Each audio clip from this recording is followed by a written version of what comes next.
Touch her again, and you'll be crawling out of this station on your hands and knees." The whole town went silent. A woman nobody knew. One torn suitcase, a dress gray with train dust, and 30 strangers who'd come not to welcome her, but to laugh. They called her the bargain bride, the mail-order mistake.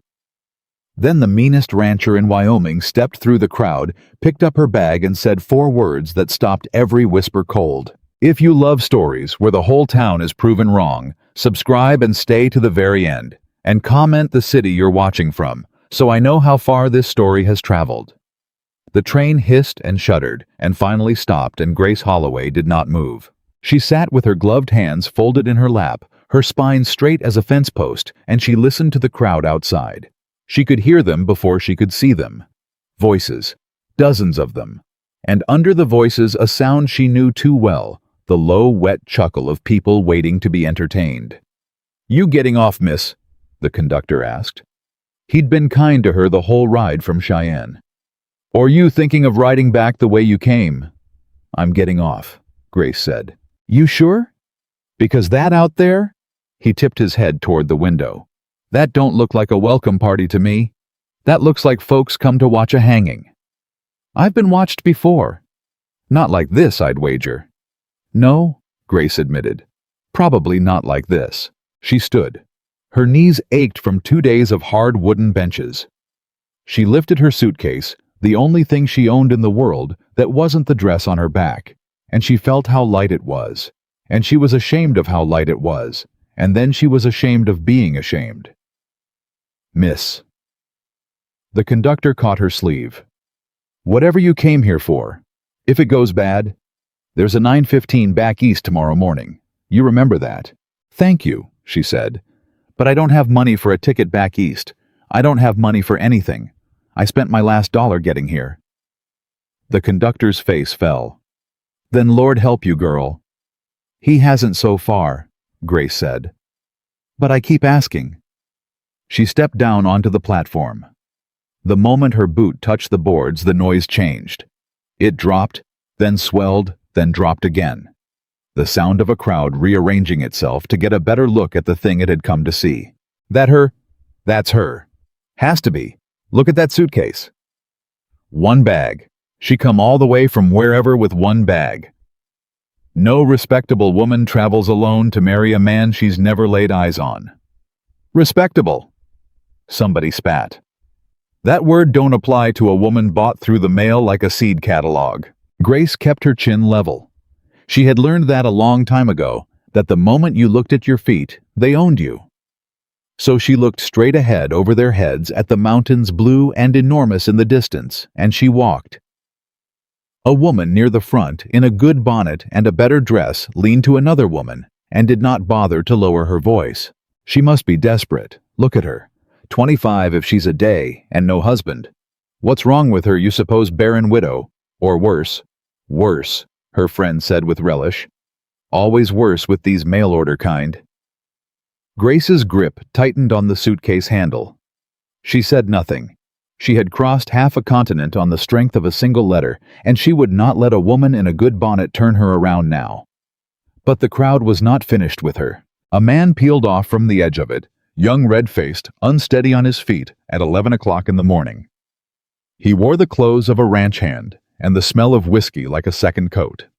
He planted himself directly in her path. "Well, well," he said. "The bargain bride." Grace stopped. She had to. He filled the space between her and the street. "Excuse me," she said. "You're in my way." "Am I?" He grinned around at the crowd playing to them, and they gave him what he wanted, a ripple of laughter. "Boys," she says, "I'm in her way. You hear that fancy manners on a $2 bride." "Please move," Grace said. "Or what?" "You'll write your husband a letter." The crowd howled. "That's how you found him, ain't it? Wrote him a letter. Dear sir, I am cheap and I am willing." That about the size of it. The laughter was a physical thing now. It pressed on Grace from every side. She felt her face go hot, felt the sting starting behind her eyes, and she hated it. Hated that her body would betray her in front of these people. That after everything she'd survived, a drunk fool and a laughing crowd could do what her own father never quite managed. She would not cry. She had decided that on the train. Whatever happened in Willow Creek, she would not give them her tears. "Sir," she said, and her voice came out steadier than she felt. "I don't know you, and you don't know me, so you have no cause to speak to me at all." "Oh." The man rocked back, delighted. "She talks pretty. Say, boys, maybe she ain't a bargain after all. Maybe she's—" "That's enough." The voice didn't shout. That was the first thing Grace noticed. It didn't need to. It came from somewhere behind the crowd, low and even and cold as well water, and it cut through the laughter the way a knife cuts through a rope. The crowd turned and parted. The man who came through it was tall, broad through the shoulders, dark-haired, and he moved without hurry, the walk of a man who had never in his life needed to rush toward anything because everything he wanted had a way of waiting for him. He wore no gun that Grace could see. He didn't need one. He carried something worse than a gun. He carried a reputation, and Grace could see it in the way the crowd shrank from him. "Carter," someone breathed. "Nathan Carter." The drunk ranch hand's grin faltered. Now, hold on, Mr. Carter. I was just... Cole." Nathan Carter stopped a few feet away. He didn't even look at Grace. He looked only at the drunk man, and his eyes were flat and patient and terrible. "You were just what? Just having a little fun. That's all. No harm in it. You see this lady laughing?" Cole glanced at Grace. His grin died completely. "No, sir." "Then it ain't fun. It's just cruelty with an audience." Nathan took one step closer. The crowd sucked in its breath. "You're going to step aside, and you're going to do it now. And if you ever speak to her again today, tomorrow, 10 years from now, I promise you, Cole, you'll leave whatever place you're standing in on someone else's wagon. Do you understand me?" The silence that followed was so complete that Grace could hear the train ticking as it cooled behind her. Cole stepped aside. He stepped aside fast, and he kept his eyes on the ground, and the whole crowd watched him do it, and something shifted in the air over that station platform. The sound of a story that had been going one way, suddenly going another. Nathan Carter turned to Grace. For a long moment he just looked at her. Not the way the crowd had looked at her, hungry and cruel. He looked at her the way a man looks at a horse he's thinking of buying. No. Not even that. He looked at her the way a man looks at another person he's trying to actually see. And Grace, who had spent the last 3 years being looked at like a debt, like a burden, like a thing to be traded, did something she had not planned to do. She looked right back. She didn't lower her eyes. She didn't soften her face into the pleading, grateful expression she knew she was supposed to make. She stood there in her dust-gray dress with her one light suitcase, and she met his gaze and held it, and she thought, if he's going to be another one of them, let him see me first. Let him have to look me in the eye while he decides I'm worthless. Something moved in Nathan Carter's face. Not quite a smile. Something older and quieter than a smile. "You're her," he said. It wasn't a question. "You'll have to be more specific," Grace said. "There seem to be several opinions about who I am." A few people in the crowd gasped. You did not talk back to Nathan Carter. Everyone knew that. Everyone except the woman in the dust-gray dress who apparently hadn't gotten the message. But Nathan Carter didn't get angry. He almost smiled. "You're the woman from the letter," he said. Grace's heart did something complicated in her chest. "Yes," she said. "I suppose I am. Grace Holloway." She waited for him to demand proof. She had rehearsed this moment for 2 days on the train, the moment when he would ask to see the advertisement. The letter, some evidence that she was who she claimed to be, and not some fraud who'd stolen another woman's arrangement. She had the letter folded in her sleeve. She was ready to produce it. She was ready to be doubted, because she was always doubted, because being doubted was the water she swam in. Nathan Carter did not ask for the letter. He reached down and took the suitcase out of her hand. "I've seen enough," he said. "Come home." And that right there was the moment Grace Holloway nearly broke. Not the crowd, not the drunk, not the woman in the good bonnet. She had armored herself against all of that. But she had no armor at all against a stranger who took her only bag and told her to come home without a single question, without a single test, as though her word alone was enough, as though for the first time in 3 years, someone had decided to believe in her before asking her to prove she deserved it. She had to press her lips together hard. She had to blink twice fast. "You don't want to see the letter," she managed. "You don't want proof I'm who I say, should I?" Nathan asked. "You lying to me, Miss Holloway?" "No." "Then I don't need proof."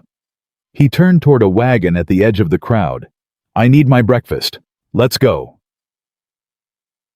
The wagon ride out of town was quiet for a long while. Grace sat beside him on the bench, her hands folded, and watched the storefronts of Willow Creek slide past the Mercantile, the church with its white steeple, the bank with a brass plate on the door, the saloon with men leaning in the doorway who tipped their hats to Nathan Carter and stared at Grace with open curiosity. She kept waiting for him to speak. He didn't. He drove with easy hands and looked at the road, and the silence stretched out until Grace couldn't stand it anymore. "You didn't have to do that," she said. "Back there, with that man." "I did, though." "Why?" Nathan considered the question as if it were a real question, which surprised her. "Because a man who lets a woman be treated like that in front of his whole town isn't much of a man. And because I don't much care for Cole Peterson. And because—" He paused. "Because I read your letter maybe 40 times, Miss Holloway, and the woman who wrote it didn't deserve to get off a train into that." Grace looked at her hands. "That letter took me a week to write." "It reads like it took a week." "Is that a criticism?" "No, ma'am. It's the opposite." He clicked his tongue at the horses. "Most folks, they say what they think you want to hear. Your letter didn't do that. You told me things about yourself no man wants to hear from a bride. That you were stubborn. That you'd rather be right than liked. That you didn't cook well, but you learned fast." The corner of his mouth twitched. "You want to know the truth, Miss Holloway? That's why I wrote back.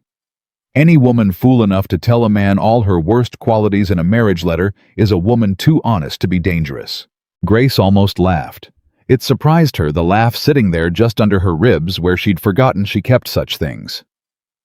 "And here I thought honesty was a fault." "Out here it's rarer than gold," Nathan said, "and worth more." They rode on. The town fell behind them. The land opened up wide and rolling and green with early summer, and for the first time since she'd stepped off that train, Grace let her shoulders come down from around her ears. "Mr. Carter." "Nathan." "Nathan. Can I ask you something?" "You can ask." "When I get to your ranch, what is it you expect of me?" He was quiet for a moment. "What do you mean?" "I mean—" Grace chose her words carefully. This was the part she'd dreaded most. This was the part where men like her father showed you what you really were to them. "I mean, I've come a very long way to marry a man I've never met, and I don't know your intentions. And before we reach a place where I have nowhere else to go, I would like to know what kind of arrangement this is going to be." She felt him look at her. She kept her eyes forward. "You're asking," he said slowly, "whether I'm going to force myself on you. I'm asking what you expect." Nathan stopped the wagon. He stopped it right there in the middle of the empty road, and he turned on the bench to face her, and Grace's heart climbed into her throat because she had learned that stopping a man turning to face you, a man with nothing around for miles. This was usually where the trouble started. But Nathan Carter's voice when it came was quieter than it had been all day. "Miss Holloway." "Grace. I'm going to tell you something, and I need you to hear it because I'm only going to say it once, and then I'm going to spend however long it takes proving it." He waited until she looked at him. "I expect nothing from you. Not one thing. You'll have your own room, your own lock on the door if you want it, and I'll cut the key myself. I'll never lay a hand on you that you don't ask me to lay. Not now, not next week, not if we're both gray and it's been 20 years. If you decide tomorrow that you made a mistake, I'll drive you to the station and buy your ticket east myself, and you'll never hear my name again. You understand?" Grace stared at him. "Then why," she whispered, "would you send for a bride at all if you expect nothing?" Something crossed his face, a shadow quick and deep there and gone. "Because I'm lonesome," Nathan Carter said simply. "And because a house is just a building until somebody's in it. And because I'm tired of eating supper listening to the wind." He picked up the reins again. "That's all. That's the whole of it. You can take it or leave it, but you'll never have to be afraid of me. That much I'll swear on my mother's grave." And Grace, watching his profile as he set the wagon moving again, believed him. She didn't know why. God knew she'd had every reason in her life to stop believing men when they made promises. But she believed this one, and it frightened her more than any threat could have. Because hope, real hope, was the most dangerous thing she'd carried across that whole continent. Carter Ridge Ranch sat in a fold of the hills with the mountains behind it, and it was bigger than Grace had imagined, and shabbier too, in a way that told a story. Good bones, poor keeping. A fine house gone gray for want of paint, fences that sagged, a barn that leaned. It was the ranch of a man who worked from before dawn to after dark and had no one to keep the rest of it from falling down around him. A dozen ranch hands were waiting in the yard when the wagon rolled in. Grace felt their eyes the moment she came into view. "That's her," she heard one of them murmur. "That's the bride. Poor thing, looks like she's been dragged behind the train, not rode in it." Nathan set the brake harder than he needed to. The murmuring stopped. "Boys," he said, climbing down. "This is Miss Grace Holloway. She'll be living here now. You'll treat her with respect, or you'll draw your pay and go. Any questions?" Silence. Then an old man near the barn, bent white-whiskered, with a face like a walnut, took off his hat. "Ma'am," he said, "welcome to Carter Ridge." Grace looked at him. He was the first person in the entire Wyoming Territory to say the word welcome to her, and she found she couldn't quite speak, so she only nodded, and the old man nodded back, as if they'd understood each other perfectly. His name, she'd learned, was Silas. He'd worked the ranch for 30 years, since before Nathan's father died. And he would matter more to this story than either of them yet knew. But that was later. For now, Nathan carried her suitcase up the porch steps, and Grace followed, and the ranch hands watched the mail-order bride disappear into the big gray house, and the whispering started up again the moment the door closed. The inside of the house made Grace's heart ache, not because it was poor. She'd known poor. It ached because it was a house that someone had once loved and no one had loved since. There were fine things under the dust. Good china in a cracked cabinet, a piano with yellowed keys, curtains that had been beautiful before the sun ate the color out of them. A woman had made this house once, and then that woman had gone, and a man had lived in the ruins of what she left, eating supper alone and listening to the wind. "My mother's," Nathan said, watching her look at the piano. "She died when I was 15. My father the year after. I've kept the place, but I've not." He stopped. "I've not kept it well." "It's a good house," Grace said. "It's a sad house. They're not always different things." She ran a finger along the piano's dusty lid. "Do you play?" "No." She did. He set her suitcase down at the bottom of the stairs. "You?" "A little. My mother taught me before." Now it was Grace's turn to stop. She was not ready to tell him, not yet, maybe not ever. Before things changed. Nathan didn't push. She noticed that about him already, he had a way of leaving a door open without shoving you through it. "Your room's at the top of the stairs on the left," he said. "Gets the morning sun. There's water in the pitcher, and I'll bring up more. Supper's whenever you're ready, but I warn you, I burn about half of what I cook." "Then perhaps," Grace said, "I'll cook." "You said in your letter you weren't much good at it." "I said I wasn't good at it yet." She lifted her chin. "There's a difference." And Nathan Carter looked at her standing at the bottom of his sad mother's staircase in her travel-worn dress, and this time he did smile, a real one, slow and unpracticed, like a muscle he hadn't used in years, remembering how. "Yeah," he said. "I'm starting to think there is."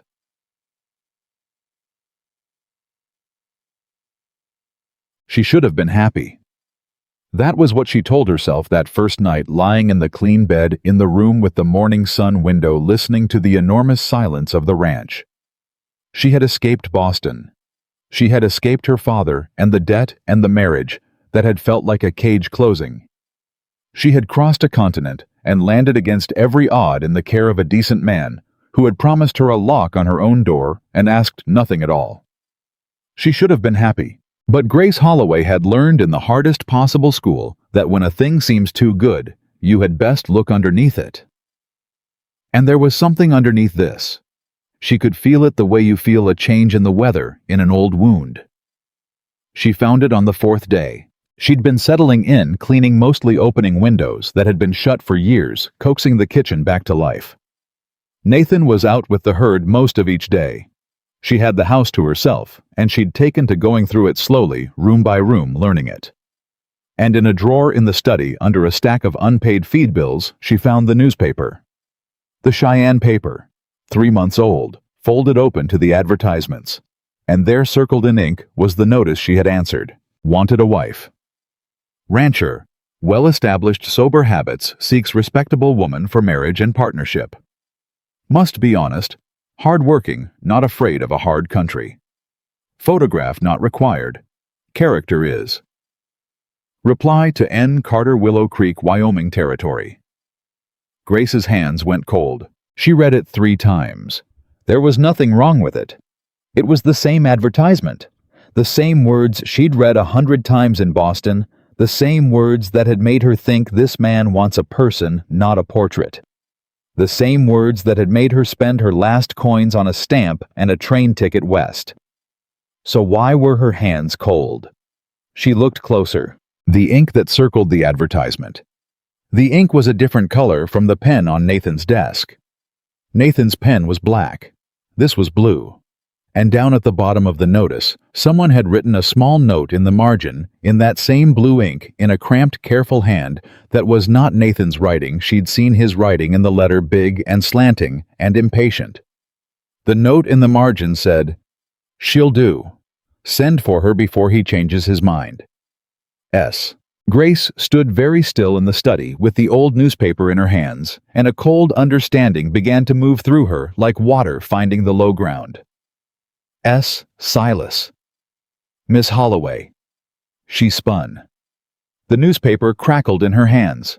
The old man was standing in the study doorway, hat in hand, his walnut face unreadable. "Silas?" she said. "I didn't hear you come in." "No, ma'am. I walk quiet. Always have." His eyes went to the paper in her hands, then back to her face, and something passed between them. The recognition of 2 people who have both just realized the other one knows. "You found it then." "Found what?" Grace's voice was steady. She was proud of that. "It's just an old advertisement. You know it ain't just that, or you wouldn't be holding it like it might bite you." Silas came into the room slowly and lowered himself into the chair by the cold fireplace, and he suddenly looked very old and very tired. "Sit down, Miss Holloway. I got something to tell you, and it ain't a thing I can tell you standing up." Grace did not sit down. "That advertisement," she said. "It's signed N. Carter." "It is.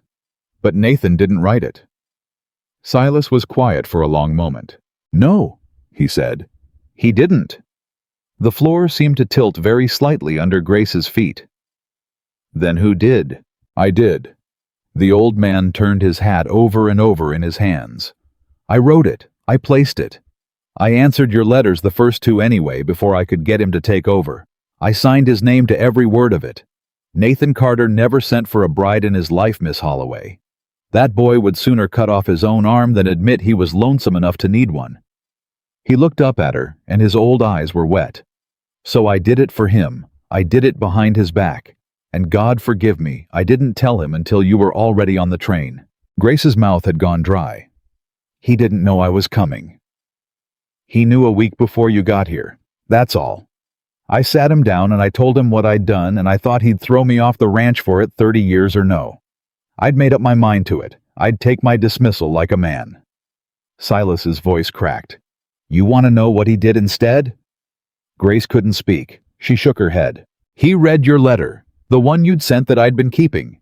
He sat right there at that desk, and he read it, and he read it again. And then he got up, and he saddled a horse, and he rode 2 days to Cheyenne and back to find out what train you'd be on. And when he came home, he said just one thing to me." Silas swallowed.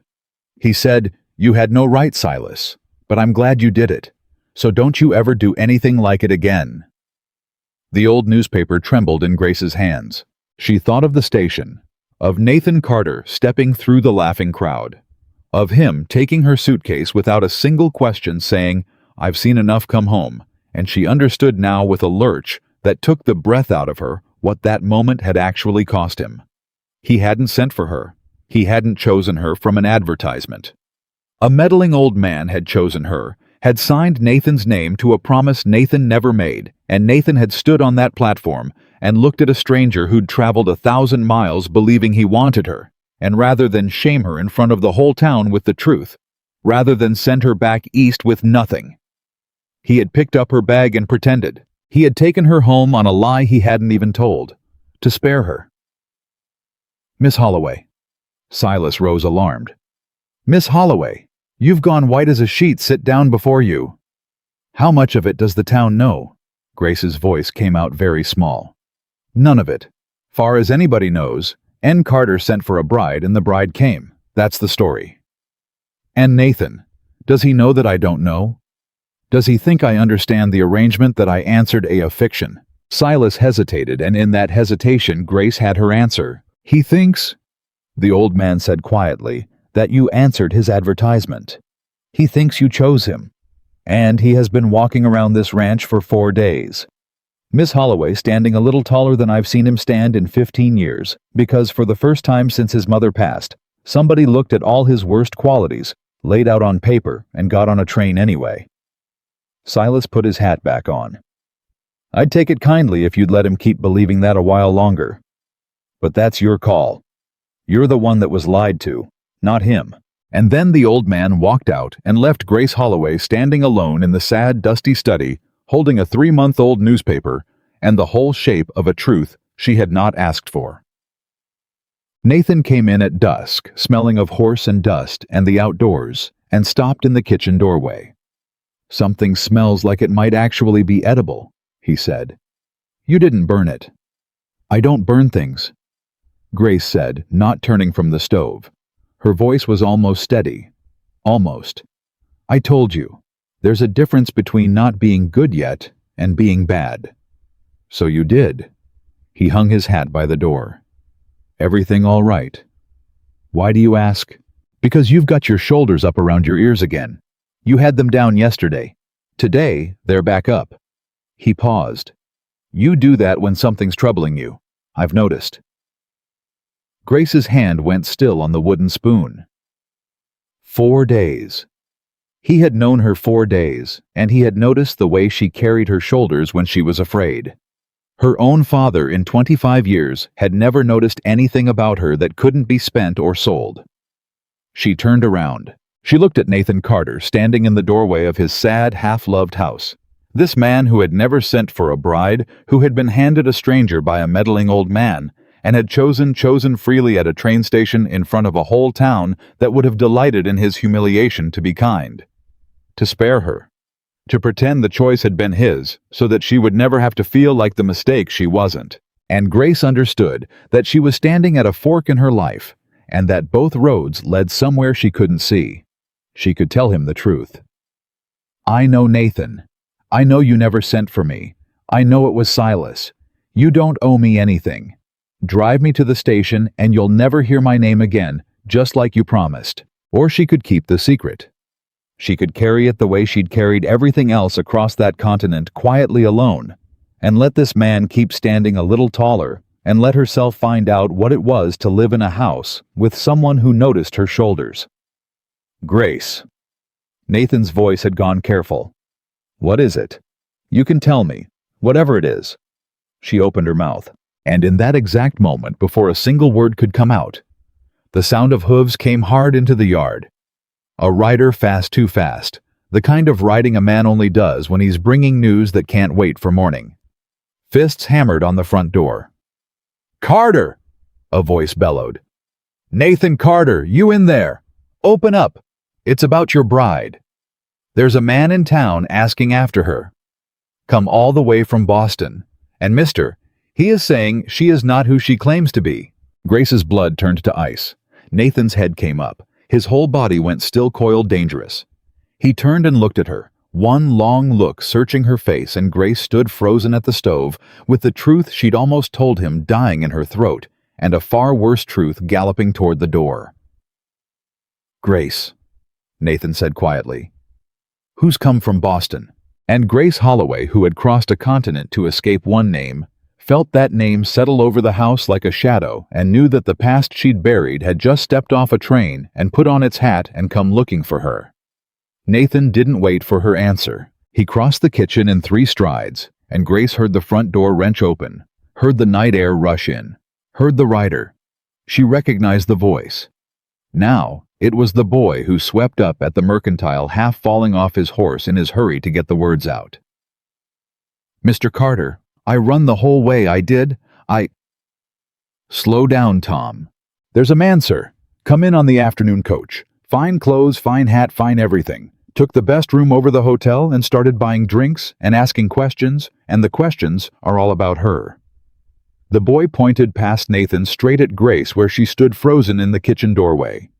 "He's saying she's a runaway, saying she's promised to him back east, saying you've been made a fool of Mr. Carter, and half the town is standing in the street right now waiting to see what you'll do about it." Grace watched the words land on Nathan's back. She watched his shoulders go from loose to iron in the space of a breath. "What's his name?" Nathan asked. The boy dug in his pocket and produced a card. A real calling card, cream-colored and edged in gold, the kind of thing no one in Willow Creek had ever owned in their life. Nathan took it, read it, and Grace didn't need to see it because she already knew, because she had spent 3 years praying she'd never hear it again. "Beaumont," Nathan read. "Edwin Beaumont of Boston, Massachusetts." He turned around slowly. "That name means something to you, Grace?" The whole world seemed to narrow down to the small space between them. "Yes," Grace said. "You want to tell me what—" She opened her mouth, closed it.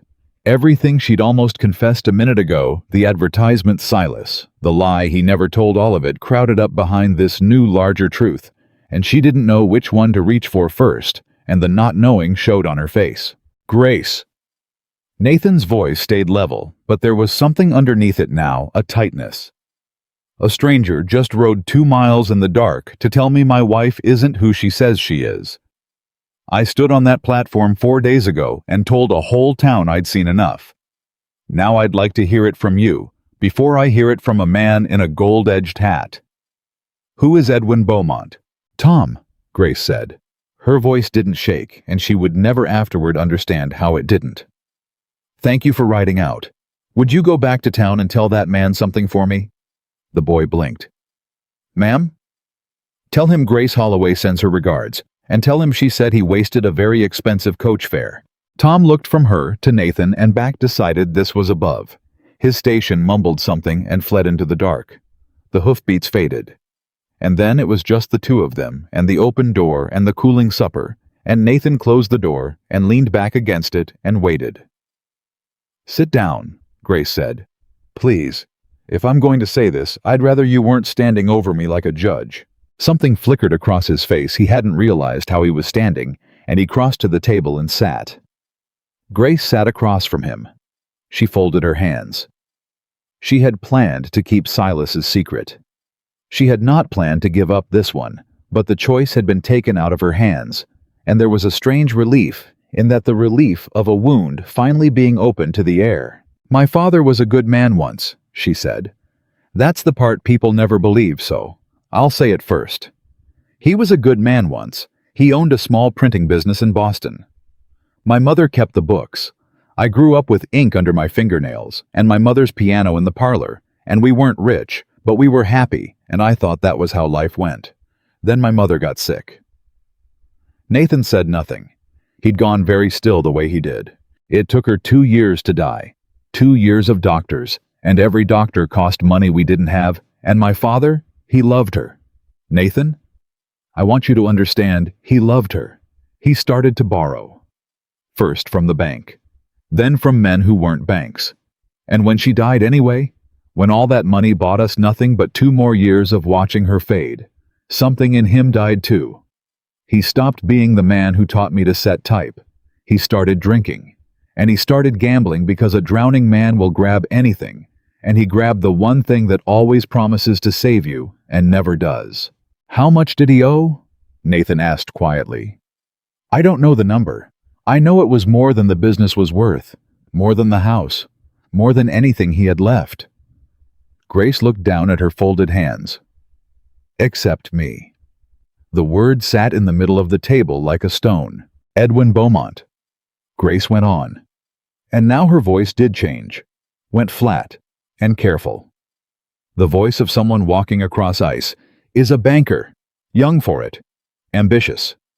The kind of man who collects things, paintings, horses, the finest house on the finest street. And about 4 years ago, he decided he wanted a wife who would look correct on his arm at the correct dinners. A wife with breeding but no money, so she'd always know her place. A wife who'd be grateful. She swallowed. And my father owed his bank a great deal of money. Nathan's jaw tightened. He was ahead of her now. She could see it. They made an arrangement, Grace said. The two of them. Over brandy, I imagine the way men make arrangements about women. Edwin would forgive a portion of the debt, and in exchange my father would give him me. Give, Nathan repeated. The word came out like something bitten in half. That was the word my father used when he told me. He said it like he was doing me a kindness. I've arranged a good match for you, Grace. Mr. Beaumont is a man of standing. You'll want for nothing. She laughed, and there was no laughter in it at all. I was 22. I said no. I said I didn't love him, didn't even like him, that he looked at me the way a man looks at a horse he's thinking of buying. She stopped because she'd used that phrase before in her own head at the station, and she pushed the thought away. And my father said love had nothing to do with it. He said I owed it to the family. He said if I refused, the men he owed would take everything, and it would be my fault, and my mother would be ashamed of me from her grave. Your father said that to you. My father said that to me. Nathan's hands had curled into fists on the tabletop. He looked at them as if they belonged to someone else, and slowly, deliberately made them flat again. So, you ran, he said. Not right away. That's the part I'm not proud of. For a year I tried to be good. I let them set a wedding date. I let Edwin call on me and take me driving and buy me things I never wanted. And I told myself it was noble that I was saving my father, that a woman doesn't get to choose in this world, and I might as well marry money as marry poverty. Her voice dropped. And then one night I overheard them, my father and Edwin, in the study. I was on the stairs and the door was open a crack, and I heard Edwin say, I'll never forget it. He said, You understand, Holloway, that once we're married, the girl becomes my concern and my property. What I do to correct her behavior after that is no longer any business of yours. The kitchen was dead silent. And my father, Grace whispered, said, Of course, Edwin. She can be willful. She'll need a firm hand. Nathan didn't move, but something happened in his face, a kind of cold settling like the first hard frost of the year. So I understood finally what I was worth to both of them, Grace said. I was a debt to my father and a possession to Edwin, and neither one of them had once in all of it asked me a single thing about what I wanted. And I decided that if I was going to be poor either way, because a woman with a cruel husband is poor in every way that matters, then I would be poor on my own terms, and free, and answer to no one. She lifted her chin. So I took my mother's ring, which was the only thing of value they'd let me keep, and I sold it. And I bought a train ticket as far west as the money would carry me. And I answered an advertisement placed by a rancher in Wyoming because it said character mattered more than a photograph, and I thought a man who wrote those words might be a man who'd let me be a person instead of a possession. She stopped. The confession had emptied her out. She sat in the wreckage of her own history, and waited for Nathan Carter to say something, to be angry, to feel deceived, to ask why she hadn't told him all this before he took her suitcase and told a whole town he'd seen enough. Nathan was quiet for a long time. Then he said, "That advertisement." Grace's heart stuttered. This is it, she thought. This is where he learns I know he never wrote it, and everything falls apart at once. But that wasn't what he asked. "The part about character mattering more than a photograph," Nathan said slowly. "That's the part that made you get on the train." "Yes." "Then I'm glad it was written," he said. However it came to be written. And Grace understood that he was carrying his own secret the same as she carried hers, and that in that moment, the two of them sat across a kitchen table, each protecting the other from a truth about a scrap of newspaper.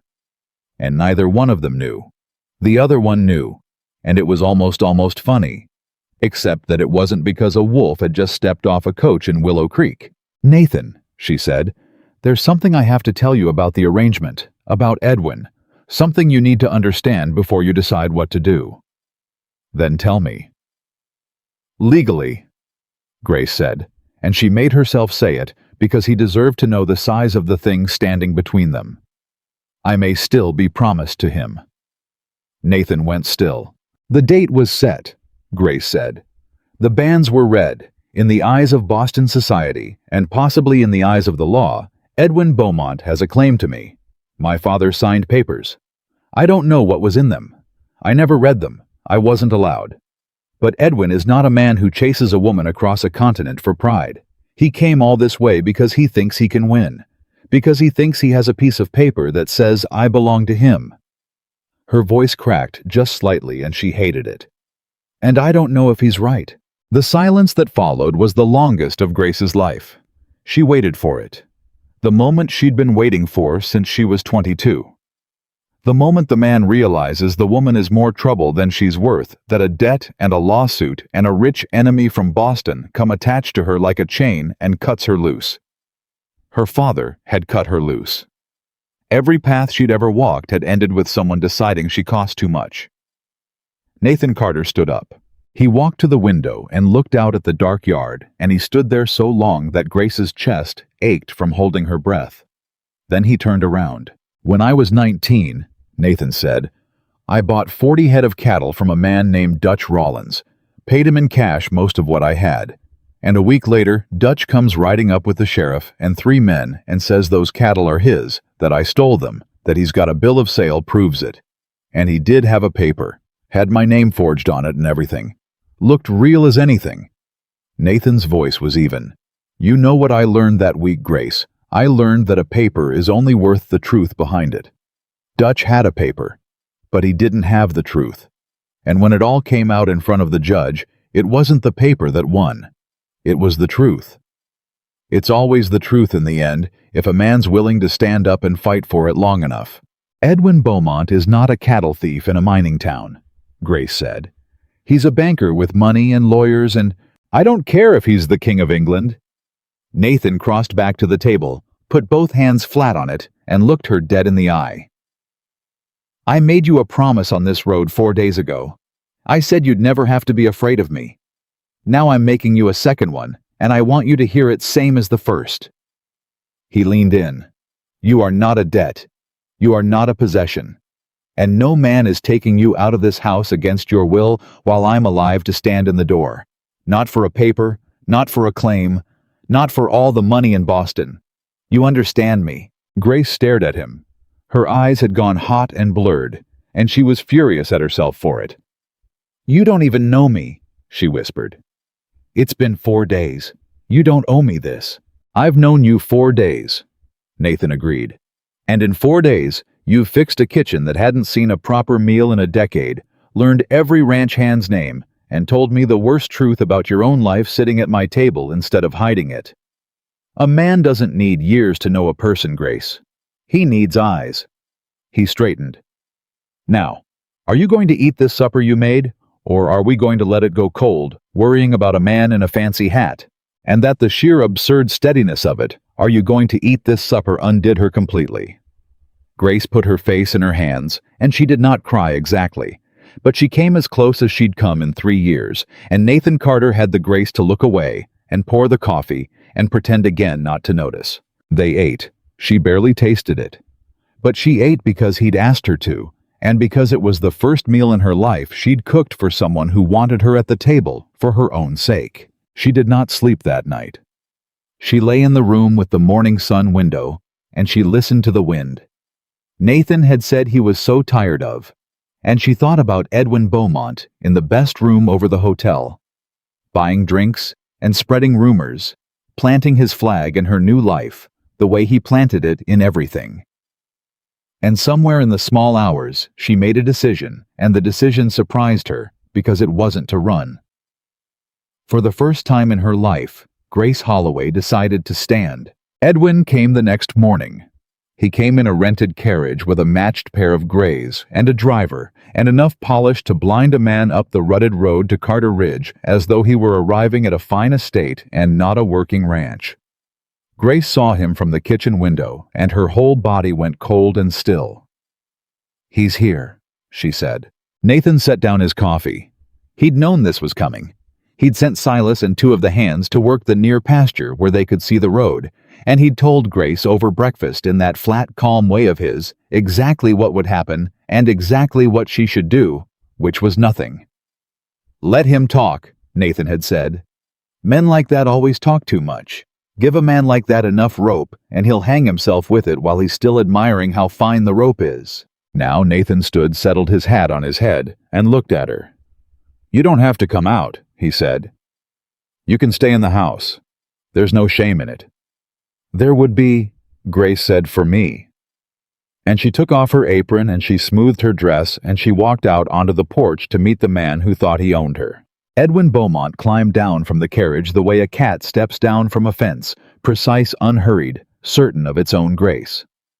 He was handsome in the smooth, expensive way she remembered everything about him arranged. And when he saw her on the porch, his face broke into a smile so warm and so false that Grace felt it like a hand on her throat. "Grace." He spread his arms as if he expected her to run into them. "My dear, dear Grace, do you have any idea what you put me through 3 years? 3 years of not knowing whether you were alive or dead, whether you'd been robbed, murdered, sold into who knows what. And here you are." His eyes moved over her. The plain dress, the work-roughened hands, the ranch behind her, and the smile curdled at the edges. "Here you are, playing at being a farmer's wife." "Rancher," Grace said. "There's a difference." "Is there?" Edwin's gaze slid to Nathan, took his measure in one dismissive sweep, and dismissed him. "And this is the gentleman who's been sheltering my fiancée. Mr. Carter, I presume. I'll come to the point, as I'm sure a busy man like yourself appreciates directness. This woman is promised to me, has been for years. There are documents signed by her father that make the matter quite clear. She fled our engagement in a fit of feminine hysteria, and I've come to bring her home where she belongs before she does herself further harm." "Feminine hysteria," Nathan repeated. "She was always high-strung. It's part of her charm when it's properly managed." Edwin turned back to Grace, and his voice dropped into something intimate and terrible. "Come home, Grace. All is forgiven. Your father is gravely ill. Did you know that?" "No, of course you didn't. You left him to rot. He's dying, Grace, and his last wish is to see his daughter married respectably before he goes. Will you deny a dying man his final peace? Will you shame your mother's memory a second time?" So, and there it was.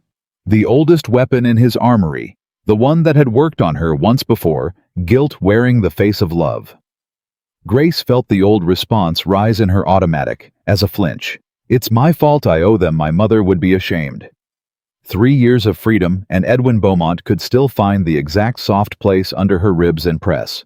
But then she looked at Nathan standing quiet and unhurried at the bottom of the steps, and she remembered a kitchen table and a man who'd said, "You are not a debt." And the old response rose and broke against something new. "My father is dying," Grace said. "Is he?" Gravely. "That's strange, Edwin, because you're a banker, not a doctor, and my father hasn't written to me in 3 years. How would you know the state of his health?"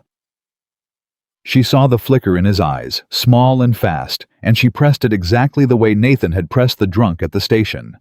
"Unless you've been to see him. Recently. Unless you went to my dying father before you came all this way and got him to sign one last piece of paper." Her voice was very calm. "Is that what you did? Edwin? Did you go collect one more signature from a sick, frightened, indebted old man?" Edwin's smile didn't move, but something behind it did. "You always did have an unfortunate imagination," he said. "And you always did have a great deal of paper," Grace said. "Tell me, does any of it have my signature on it? Because I never signed anything, Edwin. Not one thing. You know that better than anyone. I was promised, but I never promised. There's a difference, and it's the whole difference in the world." For just a moment, one moment, the Polish cracked, and Grace saw what was underneath it, and it was not love, and it was not even wounded pride. It was pure cold acquisition. The look of a man who has been denied a thing he purchased and intends to take delivery regardless. Then the smile slid back into place, and Edwin turned to Nathan with a rueful man-to-man little shake of the head. "You see what I've dealt with, Mr. Carter. This is what I mean by hysteria. But I'm a reasonable man, and I can see you've put yourself to some expense and trouble on her account. So let me be reasonable in return." He reached into his coat and produced a leather billfold, thick and soft. "I understand a ranch this size runs on thin margins. I understand a man does what he must. Let me compensate you for your hospitality. Shall we say $500, 1,000? Name a figure, Mr. Carter. Every man has one." Grace felt her stomach turn over. She looked at Nathan, and Nathan Carter looked at the billfold in Edwin Beaumont's soft white hand for a long, long moment. "That's a lot of money," Nathan said. Grace's heart dropped straight through the porch boards. No, she thought. No, not him too. Please God, not him too. "It is." Edwin agreed, warming. "It's a generous offer, more than generous. $1,000. Nathan nodded slowly. "You know I could do a lot with $1,000. Fix that barn, paint the house, buy some good breeding stock." He took a step closer to the carriage. "There's just one problem with your offer, Mr. Beaumont." "And what's that?" "You're trying to buy something I don't own." Nathan's voice never rose, but every word landed like a hammer. "You keep talking about this woman like she's a heifer changed hands. Like there's a price on her and I've got her and you'd like her back. But she's not mine to sell. And she was never yours to buy. She belongs to herself, Mr. Beaumont. That's the one thing about her you never troubled to learn." He put his hand on the carriage door, gentle, almost polite. "Put your money away and get off my land." Edwin's face went white, then red. "You're making a very grave mistake," he said, and all the warmth was gone from him now, all the polish. "I have documents. I have connections. I have the law. Mr. Carter, and I promise you I will use every inch of it. I'll drag your name and hers through every court in this territory. I'll ruin you. I'll turn this whole town against her. I've already begun, or hadn't you heard? By the time I'm finished, there won't be a soul in Willow Creek who'll sell her a spool of thread, and you'll be known as the fool who bankrupted himself over another man's whore." The word cracked across the yard like a shot, and Grace watched Nathan Carter become very, very still. "Say that word again," Nathan said softly. Silas, standing by the pasture fence, straightened up. The two ranch hands beside him went quiet. Even the horses seemed to still. Edwin, too arrogant or too furious to read the danger, lifted his chin. "I'll say whatever Nathan didn't hit him. Grace would think about that for a long time afterward, that a lesser man would have hit him, and Nathan didn't. Instead, he reached up, took hold of the front of Edwin Beaumont's fine coat, and pulled him down out of the carriage until the banker's polished boots hit the dirt, and his face was inches from Nathan's own. "You listen to me," Nathan said, quiet enough that Grace had to strain to hear it. "And you listen close, because I'm a patient man, and I've just used up most of a year's worth on you. You're going to get back in your carriage, you're going to ride back to town, and you're going to do whatever you think the law lets you do. Hire your lawyers, file your papers, spread your poison. That's your right, I reckon. But you are going to do it from a distance. Because if you ever set foot on this land again, or speak that word about that woman again, where I can hear it, there won't be enough of your fine Boston connections in the world to find all the pieces of you." He let go of the coat. "Now, are we clear?" Edwin Beaumont stumbled back against his carriage. His hand went to his coat, smoothing it, and his face worked through several expressions before it settled at last into something Grace found more frightening than all his fury, a small, tight, certain smile. "Yes," he said, straightening his cuffs. "I believe we're clear. Perfectly." He climbed back into the carriage with as much dignity as he could gather, which was not much, and took up the reins from his driver himself. "You've chosen your side, Mr. Carter, and you've chosen it against a man with far more resources than you can imagine. I'd hoped to settle this like gentlemen, but since you insist—" He looked past Nathan to Grace on the porch, and his eyes were flat and dead as a snake's. "I'll settle it like a banker. I'll take everything. The ranch, the town's goodwill, her name. And when she's got nothing left in the world, Grace, not one friend, not $1, not one door open to her in 1,000 miles. His smile widened. "You'll come back to me, because you'll have nowhere else on this earth to go. You always did have somewhere to run before.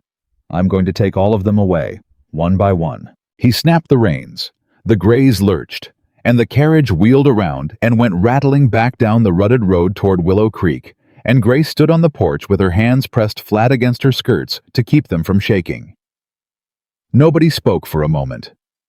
Then Silas walked over from the fence and spat in the dust where the carriage had been, and said, "Well, that's the meanest snake I ever did see wear a coat that fine." "Silas," Nathan said, I know. Ladies present, but it's true." The old man looked at Grace and his walnut face softened. "You all right, Miss Holloway? You've gone pale again." "I'm all right," Grace said.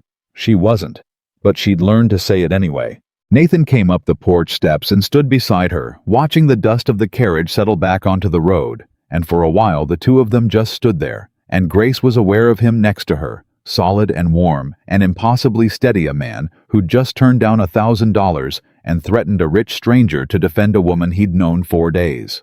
"He'll do it?" Grace said quietly. "Everything he said. He wasn't bluffing. That's the thing about Edwin, he never bluffs. He'll go to town and he'll start spending money, and by the end of the week half of Willow Creek will believe I'm a liar and a runaway, and worse. He'll poison the doctor and the storekeeper and the preacher's wife. He'll make it so I can't walk down the street, and then he'll wait." She wrapped her arms around herself. "He's very patient, Nathan. He can wait a long time for a thing he wants." "So can I," Nathan said. "He has money." "I've got the truth. You said yourself at that table last night, a paper's only worth the truth behind it. But he has both, Nathan. He has money and a paper, and he'll say the truth is whatever he pays enough people to say it is." Grace turned to face him. "I've watched him do it before. I watched him ruin a business rival once, a good man, a fair man, ruin him completely over 18 months, and never once raise his voice, and at the end of it, the man's own friends crossed the street to avoid him. That's what's coming. That's what I brought to your door, and you have every right to, Grace, to send me east on the 9:15 like you promised before he takes it all, before he—" "Grace." Nathan took her by the shoulders, gently, but it stopped her. "Look at me." She looked at him. "You keep waiting for me to leave," he said. "I've watched you do it since the station. Every kind word you flinch because you're braced for the moment I take it back. Somebody taught you that. Somebody taught you that everything good comes with a bill attached, and the bill always comes due, and it's always more than you can pay." His hands tightened just a little. "I'm not going to leave. I don't know how many times I've got to say it before you'll let yourself believe it, but I'll say it every day for the rest of my life if that's what it takes. He can spend his money. He can spread his lies. Let him. Because he made one mistake today that I don't think he even noticed." "What mistake?" "He came here to take you back," Nathan said. "And he found out you're not a woman who can be taken. Nobody with sense stands next to you for 5 minutes and thinks you belong to anyone but yourself. He couldn't see it, but this town will. Give them time and the truth and they'll see it. Because you'll show them. Not by fighting him, by just being exactly who you are right out in the open, where they can't help but look. Grace stared at him, and something enormous and unfamiliar was happening in her chest. Something that felt dangerously close to hope, and she was so unpracticed at hope that it almost hurt. "You really believe that," she said. "You really think a whole town can change its mind about a woman it decided to hate on sight?" "I've seen a whole town change its mind about me," Nathan said, "and I gave him a lot better reasons to hate me than you ever will." That surprised her. "What do you mean?" But Nathan's face had closed the way it did when he brushed up against his own history, and he only said, "Another time. Right now, we've got a ranch to run and a war to get ready for." He turned toward the barn, then stopped and looked back at her over his shoulder. "One thing, though. If we're going to fight this, and we are, then I need to know I've got the whole truth. Not most of it, all of it. Because Edwin Beaumont is going to dig up every buried thing in your past and hold it up in the daylight, and I can't defend you against a thing I don't know is coming. So, is there anything else? Grace? Anything at all you haven't told me." And Grace Holloway stood on the porch of Carter Ridge with the dust still settling on the road, and she thought about the 3-month-old newspaper folded in the study drawer. The advertisement circled in blue ink, the cramped little note in the margin. She'll do send for her before he changes his mind. S. The secret that Nathan didn't know she knew the lie he'd told the whole town to spare her the meddling old man standing not 30 feet away, pretending to check a fence. Tell him something in her said. He just asked you for the whole truth. Give it to him, all of it. She opened her mouth, and across the yard, Silas caught her eye. Silas who'd asked her to let Nathan keep believing a while longer. Silas who'd risked 30 years of loyalty to bring her here. Silas whose whole weathered face was suddenly tight with fear that this was the moment it all came out. And Grace saw all at once that the old man's secret wasn't only his. It was Nathan's dignity wrapped inside it. If Nathan learned that the woman he'd defended, the woman he'd turned down $1,000 for, had never actually chosen him at all, that a servant had signed his name to a lie, and Nathan had simply been too kind to send the mistake back.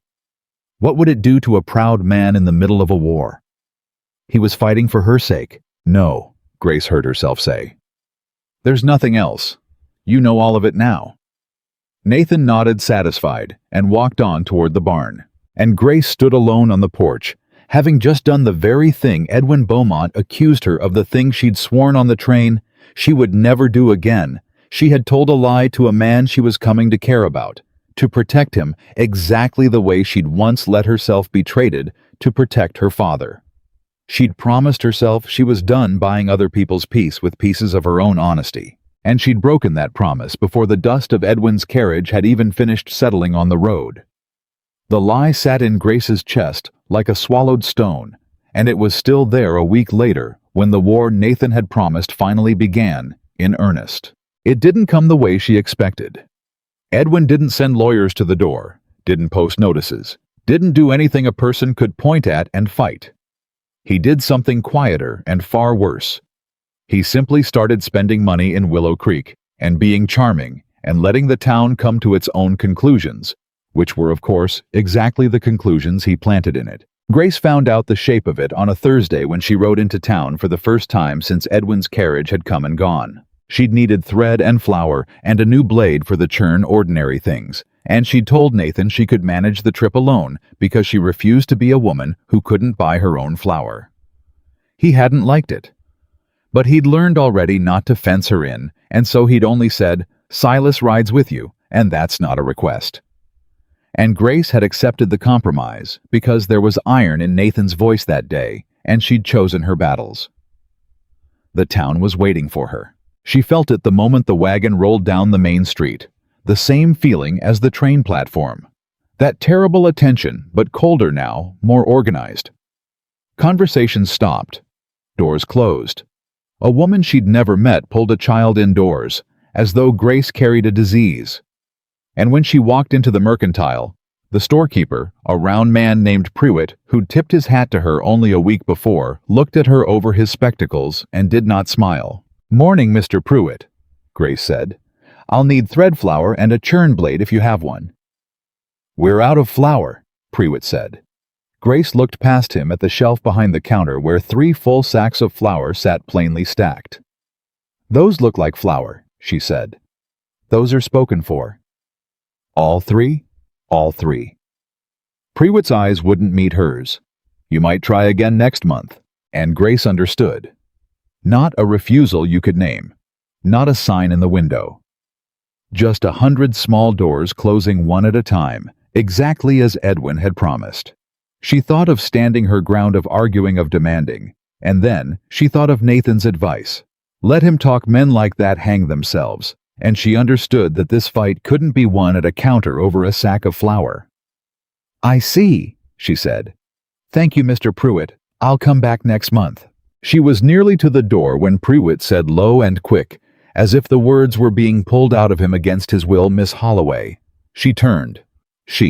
The storekeeper glanced at the window, at the empty store, and leaned across the counter. "My Nettie can't read," he said. "My daughter. 12 years old and can't read her own name. That school teacher we had left 2 years back, and there's been nobody since. And I hear," he swallowed, "I hear you've been teaching the ranch children out at Carter Ridge. Evenings, letters and sums." "I have," Grace said carefully. "That true? A woman like a woman that—" He stopped himself. "Is it true you teach 'em for nothing?" "It's true." Prewitt straightened up. His face was working through something complicated. Then, without another word, he turned, took a sack of flour off the shelf, and set it hard on the counter. "This one ain't spoken for after all," he said gruffly. "And the thread's on the house. Don't tell nobody I said so." Grace looked at the flour and then at the storekeeper, and something loosened in her chest. "Mr. Prewitt," she said, "if you brought your Nettie out to Carter Ridge on a Tuesday evening, I could have her reading her own name inside a month, reading a whole book inside a year. I'd ask nothing for it but that she came ready to work." The man's jaw trembled. He was not. Grace saw a cruel man. He was a frightened one. A widower with a debt at Edwin's bank, and a daughter who couldn't read, caught between the 2 things he feared most. "I'll think on it," Prewitt said, which Grace had learned to understand meant yes, and meant it terrified him. She carried the flour out to the wagon herself, and Silas, watching her come, read her face, and read the flour and said, "Well, somebody in there's got a conscience after all." "One somebody," Grace said. "One out of a whole town." "One's how it starts," said Silas. "You mark me, one's always how it starts." She thought about that on the ride home. She thought about it a great deal over the days that followed, because Silas turned out to be right, and the rightness of it became the strategy that would decide everything. Grace couldn't fight Edwin's money with money. She couldn't fight his lawyers, not yet. But she had one thing Edwin Beaumont would never understand. Because it couldn't be bought or spent, she had the capacity to be useful to people who'd been forgotten. And in a hard country full of forgotten people, that turned out to be worth more than gold. Nettie Prewitt came on the first Tuesday. Grace taught her by lamplight at the long kitchen table, alongside the 4 ranch children who'd been coming for weeks. And the girl who couldn't read her own name in the morning could spell it before she left that night. And she wept when she did it. And Prewitt, waiting in the yard, saw the tears and misread them, and came charging in, ready to defend his daughter, and found her clutching a slate with her name chalked on it in big, proud letters, saying, "Papa, look. Papa, that's me. That's my name. I wrote it." Prewitt didn't say anything. He just stood in the doorway of Carter Ridge with his hat in his hands and looked at his weeping, radiant, literate daughter, and something in the man broke and mended in the same moment. The next Tuesday, he brought 2 more children, neighbors' children, and the Tuesday after that, 6. "You're building an army," Nathan told her one night, watching the lamplight spill out the kitchen window onto a yard full of tethered horses and waiting parents. "You know that. I'm teaching children to read," Grace said. "Same thing. Out here exactly the same thing." He leaned in the doorway. "Every one of those kids goes home and tells their folks the mail-order bride ain't a witch. She's the woman taught 'em their letters when nobody else would. You're not winning the town back, Grace. You're making it so Edwin never had it to begin with." But Edwin was not idle, while Grace built her army one child at a time. The rumors sharpened. It was no longer just that Grace was a runaway. Now the story had detailed texture, the terrible specificity that makes a lie live. Now the story was that Grace had stolen from her father, that she'd been engaged to a respectable Boston gentleman and jilted him at the altar to run off with another man's money, that the school at Carter Ridge was a scheme to worm her way into decent families and learn where they kept their valuables.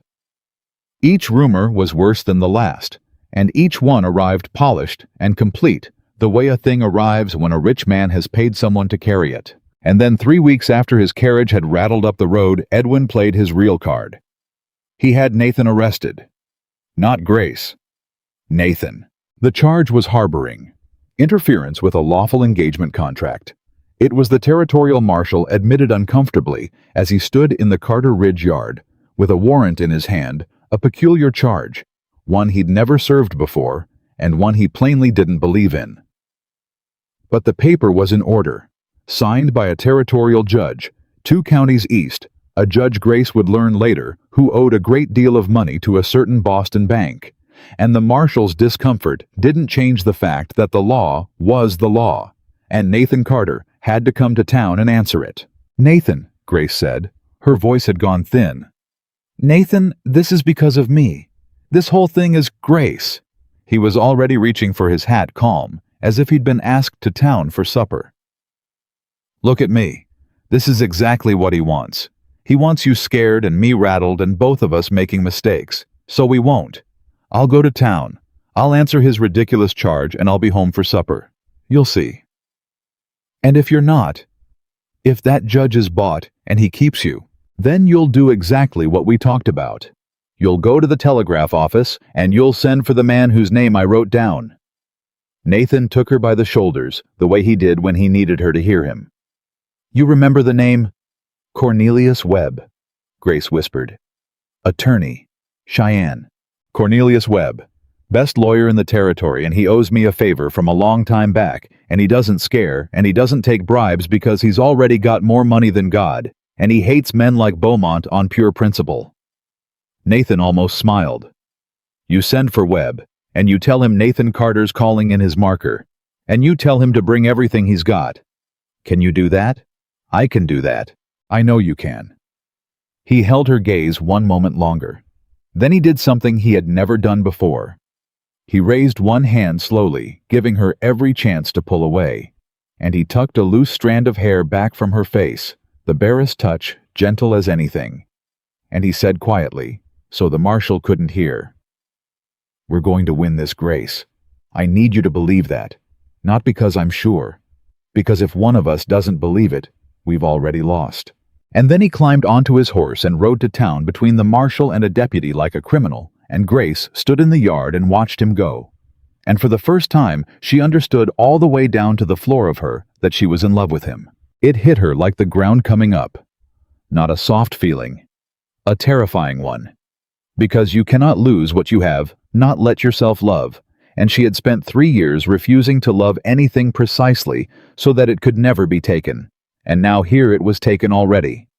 Riding away between 2 lawmen down the same rutted road, Edwin's carriage had come up. She didn't cry. She'd promised herself. Instead, she turned, walked into the house, and got to work. She sent for Webb that afternoon. She rode to the telegraph office herself, Silas beside her, and she stood at the counter and dictated the wire while the whole town watched through the window, and she did not lower her eyes to a single one of them. Cornelius Webb, Cheyenne. Nathan Carter calls his marker. Come at once. Bring everything. G. Holloway, Carter Ridge. And then she went home to wait and to fight the only way she knew how. Because Grace had realized something riding back from town with the whole street pretending not to stare. Edwin thought he was fighting one woman. But a woman who has spent 3 years surviving alone learns to keep records of everything, of everyone, out of pure animal necessity, because when you have no one to vouch for you, the truth is the only witness you can call. And Grace had kept records her whole life. She had her mother's letters, She had a copy of her mother's will, the one document her father had never been able to sell or hide because it was lodged with a lawyer in Boston. And she had folded in the false bottom of her one weathered suitcase the single most dangerous thing she owned. She'd almost forgotten she had it.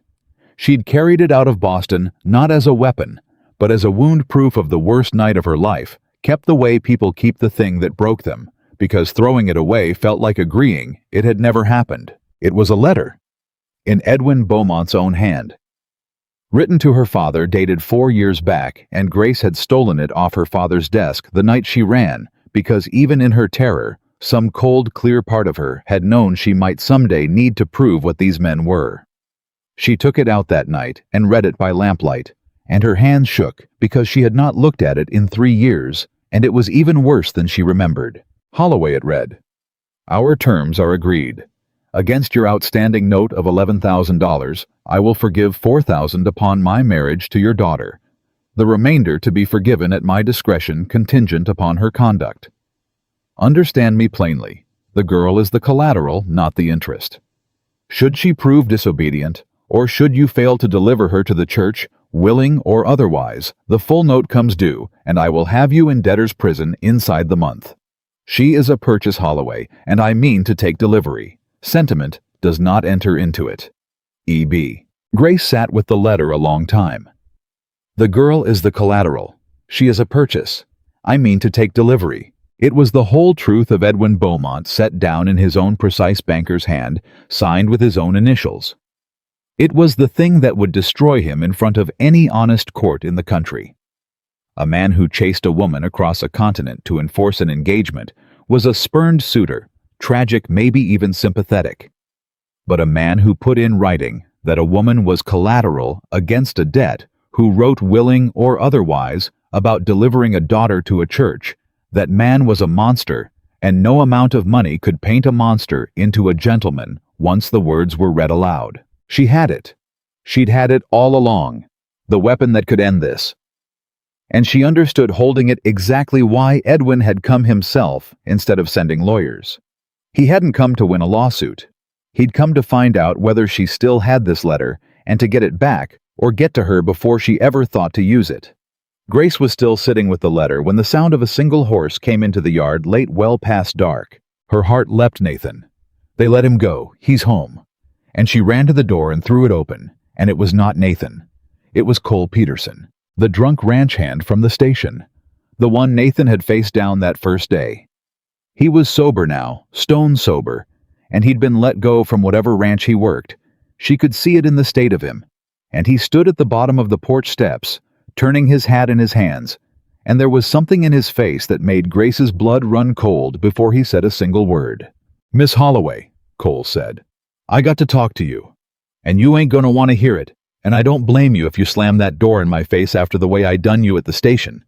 But I got to say it because I can't sleep for it, and if I don't say it, a man's gonna go to prison who don't deserve it. Grace's hand tightened on the doorframe. Say what, Mr. Peterson, that rich fella, Beaumont. Cole's voice dropped. He paid me 3 days ago. $50? $50, ma'am, more money than I seen in a year to swear in front of the judge that I saw you and Carter together before you ever got off that train. That you two knew each other beforehand. That the whole mail order thing was a scheme, the two of you, to get you out from under your engagement and cheat Mr. Beaumont out of what's owed him. Cole's throat worked. He wrote it all out. What I'm supposed to say. Made me practice it. I'm meant to testify against Mr. Carter day after tomorrow. The porch tilted under Grace's feet. You're lying, she whispered. You never saw us before the station. You couldn't have. It never happened. Course it never happened. That's the whole point, ma'am. It's a lie top to bottom, and he paid me to swear to it on a Bible. Cole's face crumpled. And I took the money. God help me, I took it because I was broke and I was bitter, and Carter'd shamed me in front of the whole town, and I figured why not. But then I got to thinking about it. About how that man Carter, mean as he is, he's never once cheated a soul. And how he stood up for you at that station when you didn't have a friend in the world. And how I'd have to look at my own face in the shaving glass every morning for the rest of my life, knowing I sent an honest man to prison for $50. He held out his hand. In it was a crumpled wad of banknotes. "I don't want it. I can't keep it. I come to give it back, and to tell you the truth, and to say, I'll testify. For Carter. I'll get up in front of that judge, and I'll tell him Beaumont paid me to lie, and I'll take whatever comes to me for it." Grace stared at the money in his shaking hand. It was, she understood slowly, the second miracle. Prewitt had been the first one, conscience cracking open. Now Cole Peterson, the meanest thing at the station, the man she'd hated on sight, standing in her yard at midnight, giving back blood money and offering to burn himself down to save the man who'd humiliated him. "One's how it starts," Silas had said. "One's always how it starts." "Mr. Peterson," Grace said, and her voice was not steady, "do you have any idea what you're risking? If you testify against Edwin Beaumont, he will ruin you. He ruins people. It's the only thing he's truly good at." "Reckon he can't ruin a man that's already got nothing," Cole said. "That's the one thing rich fellas never figure. You can't take a house from a man that sleeps in a barn."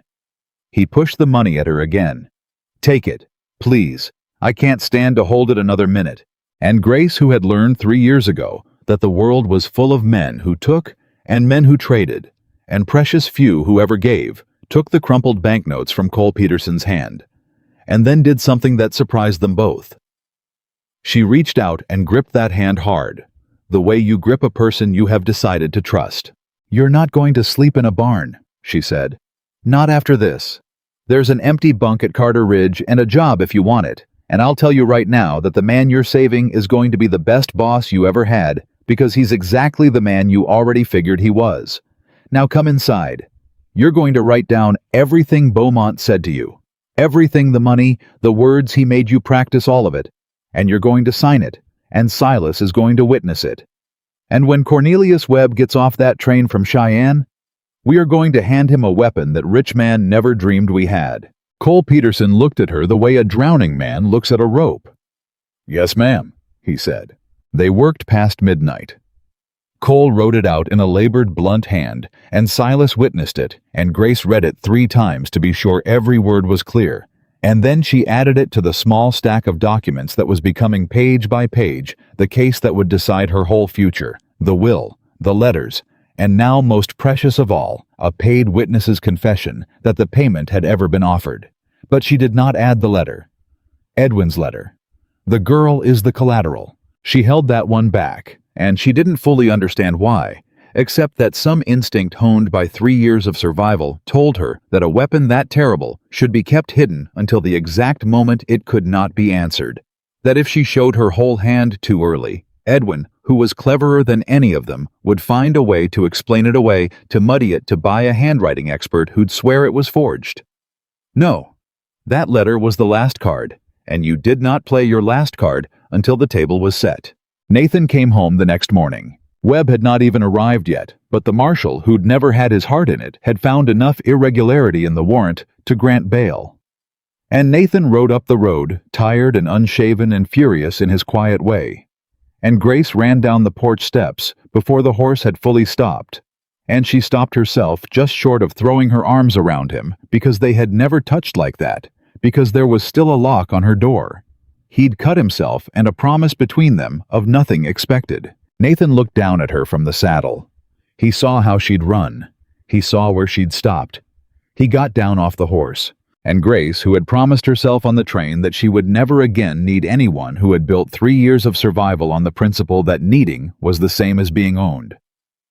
Grace closed the last of the distance herself and put her arms around Nathan Carter's neck and held on to him in the dusty yard in front of Silas and Cole and every ranch hand on the place, and felt his arms come around her slow and careful.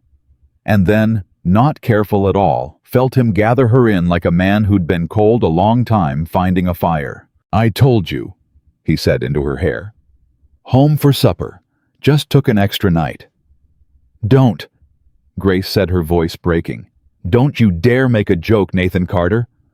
I thought I sent for Webb. I have Cole's confession. Cole came in the night and gave back the money, and I have it all written down, and there's more. There's so much more I have to—" "Slow down." He pulled back just enough to see her face. "You did all that in one night." I did all that in one night." Nathan looked at her for a long moment, and there was something in his face she'd never seen there before. Not the kindness she'd come to know, not the steadiness. Something rawer, something that looked almost like awe. "Grace Holloway," he said. "I have known a lot of tough men in my life, fought some, buried a few, and I don't believe I ever met a single one of them half as dangerous as you." And she laughed, a real laugh, cracked open and helpless and surprised. The first true laugh since Boston, and for one bright instant, standing in the yard in the circle of his arms, Grace Holloway forgot about the letter in the suitcase and the war still to come and the one secret still buried between them, which was exactly when a fine carriage with a matched pair of grays came rolling up the road and stopped, and Edwin Beaumont stepped down from it, but he was not alone this time. There was a second man with him. An older man, gray and gaunt and leaning heavy on a cane. A man Grace had not seen in 3 years. A man she'd believed she would never see again. Her father. And her father lifted his ruined face to the porch, found her in Nathan's arms, and said in a voice thick with tears and whiskey, and something that might once have been love, "Grace, baby, I've come to take you home. And you have to come, sweetheart. You have to, because if you don't..." His voice broke. "Edwin's going to have me thrown in prison to die, and you're the only thing on this earth that can stop it." For a moment, nobody moved.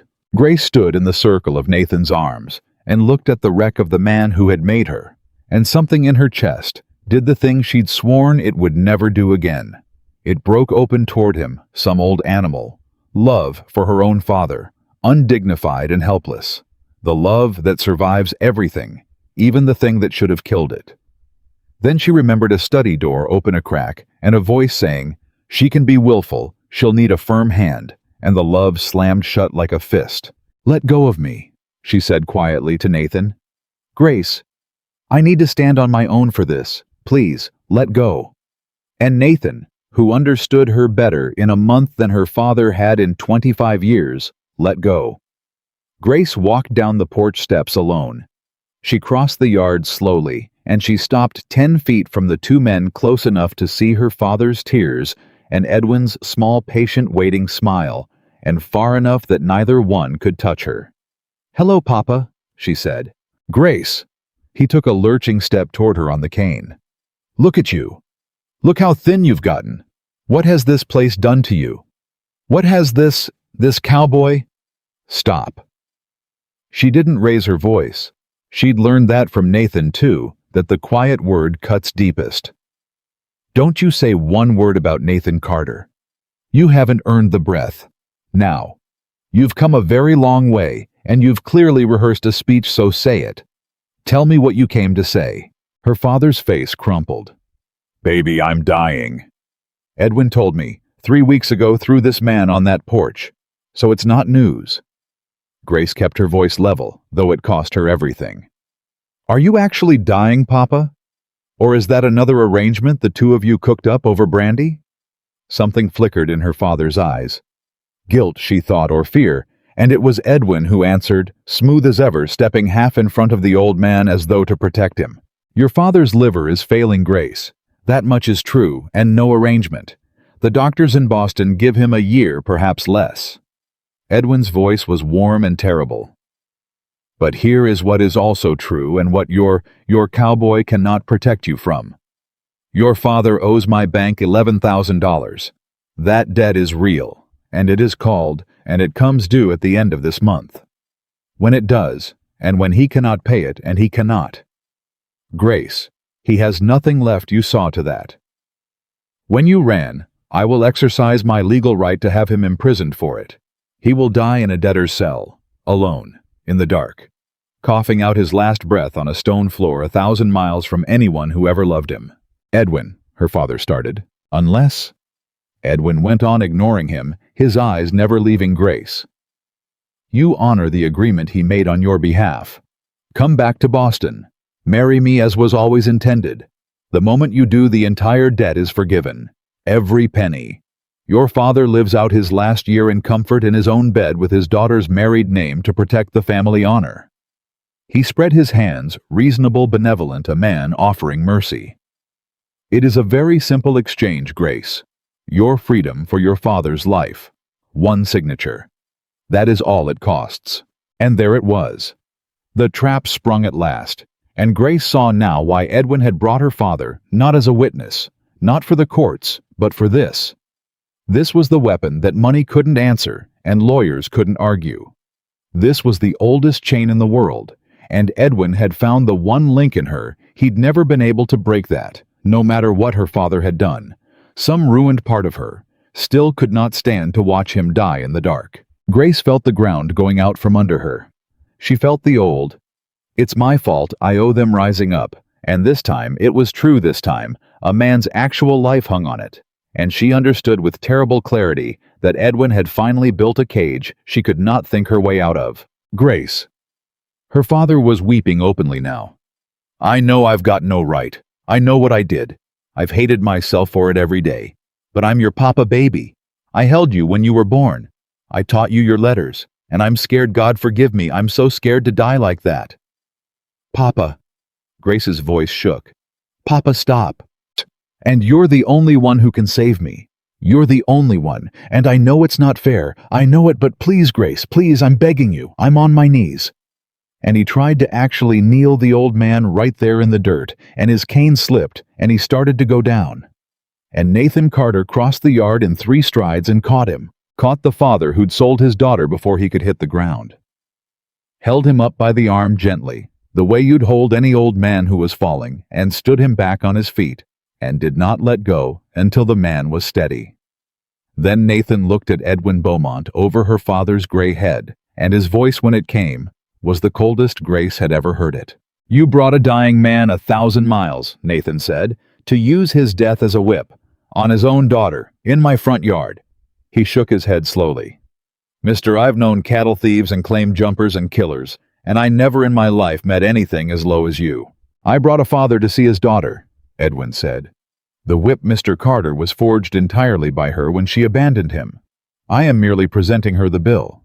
He turned back to Grace. "Well, you've heard the terms. They will not improve. Every day you delay the debt gathers interest, and your father gathers closer to that cell. So, what is your answer?" Grace looked at her father trembling in Nathan's grip. She looked at Nathan, who had caught the old man without a second's hesitation. And she looked at Edwin Beaumont, and she understood all at once, and all the way down the thing that would save her, because in bringing her father, Edwin had made one mistake, the same kind of mistake he'd made in the yard the first day. He'd shown her the debt.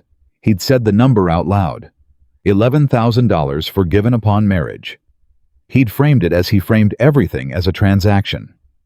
And a transaction Grace finally saw was a thing with 2 sides, which meant it was a thing that could be answered on his own terms, in his own language. The only language Edwin Beaumont had ever truly spoken. "My answer," Grace said slowly, "is that I need to think." Edwin's smile widened. He'd expected resistance. A request to think was already a surrender in disguise, and he knew it. "Of course. Take the night. I'm a patient man. My father and I will take rooms at the hotel in town, and we'll return tomorrow at noon for your decision." He gathered the old man toward the carriage. "Think carefully, Grace. Think about that stone floor. And think about the fact that everything you've built here," he gestured at the ranch at the porch at Nathan, "all of it rests on you being free to give it. The moment the town learns you'd let your own father die rather than honor a debt, this little kingdom of goodwill you've been building crumbles to dust. They already half believe you're heartless. Prove them wrong tomorrow, or prove them right." He handed her father up into the carriage. And just before he climbed in himself, Edwin paused and looked back at Grace with an expression that was for the first time entirely without performance, naked, cold, and honest. "You cannot win this one with school children and a paid-off cowboy," he said softly. "You know that, don't you? I always take delivery, Grace. Always. Tomorrow at noon." The carriage rolled away, and Grace Holloway stood in the yard with her whole future balanced on the edge of a knife and turned to find Nathan watching her. And behind him, Silas, and behind Silas Cole, Peterson, and behind them, all the ranch hands, and in the doorway, wide-eyed, little Nettie Pruitt's face, and the faces of 3 other children who'd come early for their lessons. Her whole strange army gathered in the yard, having heard every word. "Grace," Nathan said, "whatever you're thinking, you don't sacrifice yourself for that man. I don't care if he's your father. I don't care if he's dying. You didn't make his debts, and you don't owe him your life." "I know," Grace said. "Then, I'm not going to sacrifice myself, Nathan." She turned to him, and there was something new in her face. Something he'd never seen. Not fear, not grief. Calculation. Cold, clear 3 years of survival calculation. "I'm going to beat him, but I can't do it with Cole's confession or the will or the letters. Those prove he's a liar. They don't dissolve the debt, and the debt is the whole game now. He's stopped fighting about the engagement. He's fighting about $11,000 my father actually owes." She began to pace. "Webb gets here tonight, on the evening train. If he comes, he'll come. And when he does, I need to ask him one question, and everything depends on the answer." She stopped pacing. "Nathan, that letter I mentioned, the one thing I said I hadn't shown anyone. It's time. But I need Webb to tell me how to use it, because if I use it wrong, Edwin walks away clean, and my father dies in a cell, and I lose you and the ranch and everything. And if I use it right," her voice dropped, "I don't just beat Edwin Beaumont, I end him."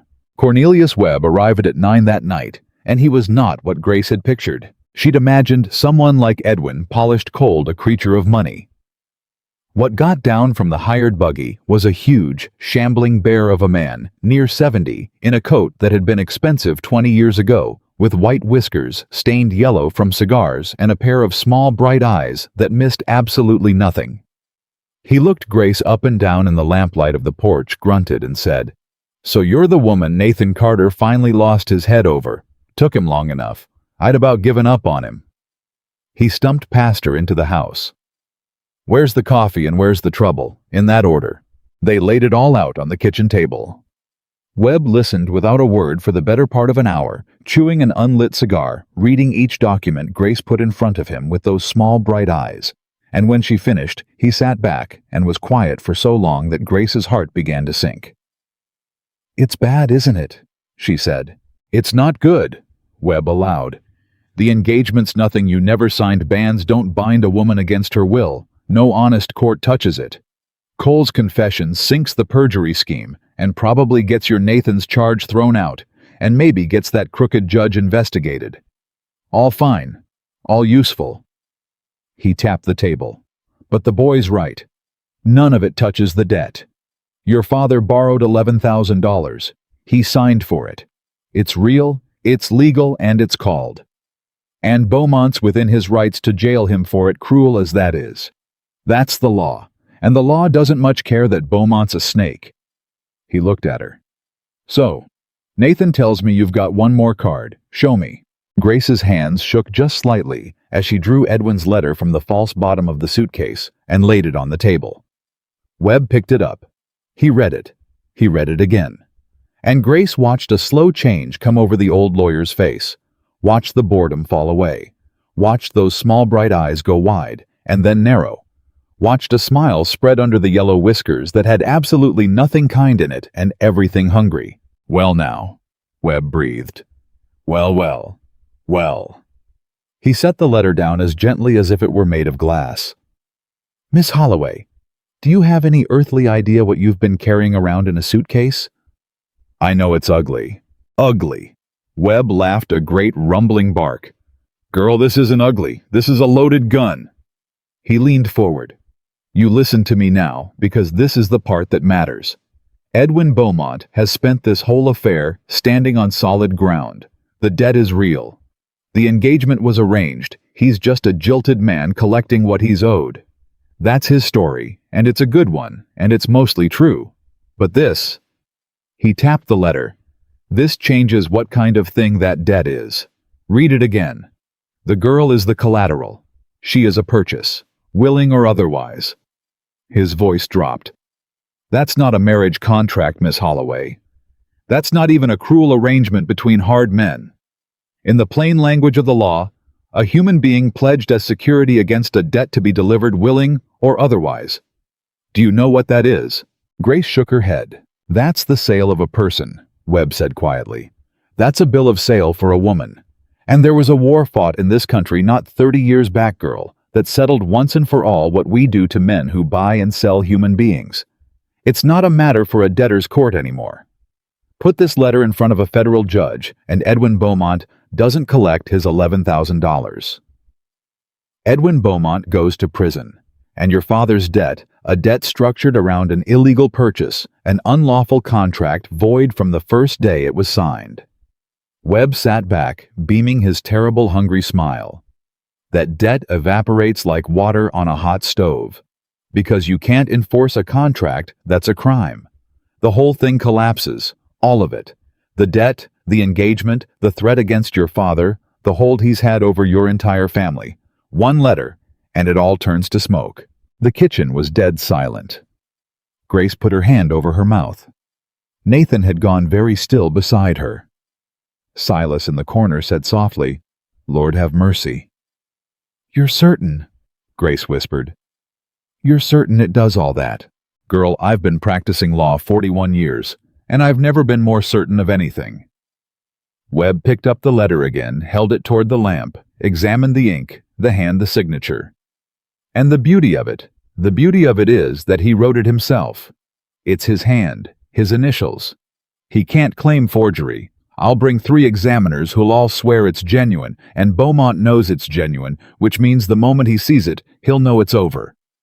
Webb set the letter down and looked at Grace with something close to reverence. "You've been holding the man's death warrant in a suitcase for 3 years, and you didn't even know it." "I knew it was terrible," Grace said. "I didn't know it was that." "Most people don't know what they're holding," Webb said. "That's how the powerful stay powerful. They count on the rest of us not knowing the true weight of the things in our own hands." He heaved himself up from the table. "Now, here's how we play it. You do not show him this letter tomorrow at noon. You understand, you do not tip it. A cornered snake bites, and a man like Beaumont with nothing left to lose might do something desperate. No." Webb's eyes glittered. "We let him come. We let him make his threats in front of witnesses, and I want witnesses, Miss Holloway. I want that whole army of yours right there in the yard. We let him lay out the whole ugly bargain one more time. The debt, the prison, the marriage, all of it, out loud where folks can hear him say it. And then..." He tapped the letter one last time. "Then we hand him this. And we watch the ground he's been standing on for 3 years disappear from under his feet. All at once. In front of everyone." Grace looked at the letter on the table, then at Nathan, then at the old lawyer. "There's one more thing," she said slowly. "One thing I have to do first, tonight, before any of it." "What's that?" Grace stood. Her heart was pounding, but her voice was steady. "There's a secret in this house. It's not mine, it belongs to 2 people I've come to care about more than I have words for. And I've been keeping it because I told myself I was protecting them. But I've learned something these last weeks." She looked at Nathan, and her eyes filled. "I learned it from watching Cole Peterson give back $50 in the middle of the night. You don't win against a man like Edwin by having cleaner secrets than he does. You win by having none at all. He owns people through the things they're afraid to say out loud, and I will not walk into tomorrow with anything left in the dark for him to use." "Grace." Nathan's voice had gone wary. "What are you talking about?" Grace turned to the corner. "Silas, come here, please." The old man came slow, his walnut face suddenly gray. "Miss Holloway," he said, "don't. Please, not like this. It ain't the time. It's exactly the time." She took his gnarled hand in both of hers. "It's all right, Silas. It's going to be all right. But he has to hear it from us, not from Edwin. Never from Edwin." Nathan looked between them, and Grace watched the confusion on his face begin slowly to curdle into something else. "Hear what he said. Silas Grace. What is this?" Grace took a breath. "You didn't send for me, Nathan," she said gently. "The advertisement. The letter. You never placed it. You never wrote back to me the first 2 times. It was Silas. He did it behind your back because he couldn't stand to watch you grow old alone in this house. And he signed your name to all of it, and he didn't tell you until I was already on the train." Her voice trembled but held. "I found the newspaper in the study my 4th day here. I've known almost the whole time. And I kept it from you. Silas asked me to. And I told myself it was kindness. But the truth is, I was afraid. Afraid that if you knew you'd never actually chosen me, you'd realize you didn't have to keep me." The kitchen had gone utterly silent. Webb wisely examined the ceiling. Silas stood with his head bowed like a man awaiting sentence. Nathan didn't say anything for a long moment. He looked at Silas. He looked at Grace. And Grace watched his face and could not read it, and her heart climbed into her throat because this not Edwin, not the debt, not the letter. This was the thing she'd been truly afraid of all along. "Nathan," Silas said finally, his old voice cracking. "It's true. Every word. I done it. 30 years I worked for your daddy, and then for you, and I watched you turn into a man who ate supper alone listening to the wind, and I couldn't bear it, and I overstepped worse than any hired man's got a right to. You want to throw me off this place tonight? I'll go, and I won't say a word against it. But don't you take it out on her. She kept quiet because I begged her to. The wrong's all mine." Nathan stood up. He walked to the window, the same window he'd stood at the night Grace confessed her past, and he looked out at the dark yard for a long, long time, and nobody in that kitchen dared to breathe. Then his shoulders began to shake, and Grace realized with a shock that stopped her heart that Nathan Carter was laughing. He turned around, and there were tears standing in his eyes, but he was laughing low and helpless and amazed, the laugh of a man who has just seen the whole shape of his own life from a new angle. "You old fool," he said to Silas, and his voice was thick. "You meddling, interfering, God-blessed old fool." He crossed the kitchen and gripped the old man by both shoulders. "I've known for 2 years." Silas's mouth fell open. "You what?" "I found your bank draft, the one you paid for the advertisement with, 2 years ago going through the books." Nathan shook him gently. "I knew before her second letter ever came. I knew the whole time I was writing back to her that it started with you. Why do you think I never asked her for proof at the station? Because I knew exactly how she'd come to be on that train.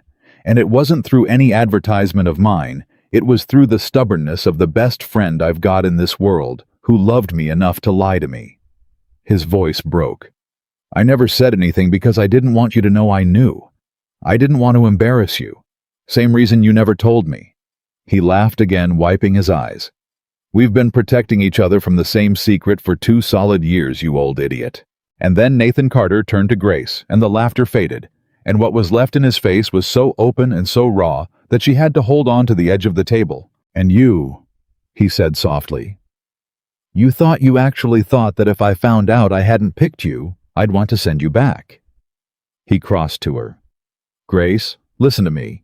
It doesn't matter how you got to that station. A meddling old man, a fool, advertisement, the hand of God Almighty, I don't care. Because the second you stepped off that train and refused to lower your eyes while a whole town laughed at you, I chose you. Right there. Not the woman from a letter. You. The one standing on the platform with her chin up and her heart breaking and too much pride to let it show." He took her face in both his hands. "I have chosen you every single day since, and I'm choosing you right now.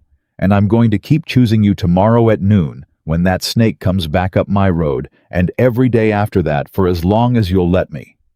Do you understand? There was never a version of this where I let you go. Not one." Grace couldn't speak. She put her hands over his where they held her face, and she wept finally freely. The tears she'd refused Boston, and the train, and the laughing town, she gave them all to Nathan Carter's hands in the lamplight of his mother's kitchen. "Well," said Cornelius Webb from the table, blowing his nose loudly into an enormous handkerchief. "I've won a great many cases in my time, but I don't believe I ever cried at a kitchen table before the trial even started. Somebody pour me a whiskey." And they laughed, all of them, even Silas, the wet, broken laughter of people who have set down a weight they'd carried too long. But Grace, wiping her eyes, felt the laughter settle into something harder and clearer, because tomorrow was coming, and tomorrow at noon, a dying man's life, and her own freedom, and the future of everyone in that kitchen would come down to a single folded letter, and the nerve to wait until the exact right moment to use it. "Tomorrow?" she said quietly, and the room went still. "Tomorrow we end it. All of it. Webb, you tell me exactly what to say, and exactly when to say it. Because Edwin Beaumont has spent 3 years taking everything I loved one piece at a time and telling me I'd have nowhere left to run." She looked around the kitchen, at Nathan, at Silas, at Cole in the doorway, at old Webb, with his loaded gun smile. He never once considered that I might stop running, and turn around, and walk straight at him. She picked up the letter and held it to the lamp, and the cramped, cruel banker's hand glowed through the paper like a fuse. "Noon," Grace said. "Let him come." Noon came slow, and then all at once. By 11 o'clock, the yard at Carter Ridge was fuller than it had ever been. Grace had not asked them to come. That was the thing she'd remember longest afterward. She'd sent Cole into town at dawn with a single message for Prewitt, the storekeeper, just 3 words: "It ends today," and by mid-morning they'd started arriving on their own. Prewitt first, with Nettie beside him, clutching her slate. Then the widow Hutchins, whose fence Grace had helped mend when nobody else would. Then the Dolan family, all 6 children Grace had taught their letters. Then more and more, wagon after wagon, until half of Willow Creek stood in the yard of the mail-order bride they'd once come to a train platform to mock. They didn't say much. They just stood and waited, and Grace understood what she was looking at. An army exactly as Nathan had said. Built 1 child, 1 mended fence, 1 act of quiet decency at a time over weeks, while Edwin Beaumont spent his money and never once noticed what she was building right under his nose. "He'll see them the second he comes up the road," Nathan said quietly, standing beside her on the porch. "Might change how he plays it." "Let him see," Grace said. "I want him to see. I want the last thing Edwin Beaumont ever understands about this town to be that he never had it. Not for 1 single day." Webb heaved himself up out of the porch chair, brushing cigar ash off his ancient coat, and squinted down the road. "Buggy coming. 2 of 'em." He looked at Grace, and his small, bright eyes were steady. "You remember the order?" "Let him talk," Grace said. "Let him lay it all out. Let him make every threat in front of every witness. I don't say a word about the letter until he's said the word purchase or delivery or collateral out loud where they can hear it. And if he doesn't say it, then I make him say it," Grace said. "I know exactly which thread to pull. I've had 3 years to learn." Webb nodded, satisfied, and clamped the cigar between his teeth. "Then God help him, because I almost feel sorry for the man. Almost." The carriages rolled to a stop. Edwin Beaumont stepped down first, and Grace watched him take in the crowded yard. The dozens of faces, the wagons, the whole town arranged in silent witness, and she saw the smallest flicker cross his features. There and gone. He hadn't expected an audience, but Edwin was Edwin, and he recovered in an instant, and he turned it the way he turned everything into an advantage. "How fitting," he called out, pitching his voice to carry to the whole yard. The whole town gathered. "Good. Then you can all be witness to a young woman finally doing her duty by her dying father." He reached up and helped the old man down from the second buggy, gentle as a nurse playing the good and patient suitor for all he was worth. "Grace, noon as promised. I trust you've used your night wisely. Have you an answer for me?" Grace's father shuffled forward on his cane, gray and shaking, and his eyes found her on the porch, wet and pleading. "Grace, baby, please." Grace came down the porch steps. She walked out into the yard, into the space between the porch and the carriages, and she felt the whole town watching, and she did not lower her eyes. "I have an answer, Edwin," she said. "But first I want to be sure everyone here understands the question, because you've been very careful these last weeks to whisper it in the dark. I'd like you to say it in the daylight." She turned slightly so her voice carried. "Tell them. Tell all of them. What is it exactly you're offering me?" Edwin smiled. He thought she was surrendering, building a scene, making a show of reluctance before she gave in the way a proud woman does. It was exactly what he'd have expected of her, and it made him careless. "Gladly," he said, and raised his voice to the crowd. "It's very simple, and there's no shame in it, whatever this woman would have you believe.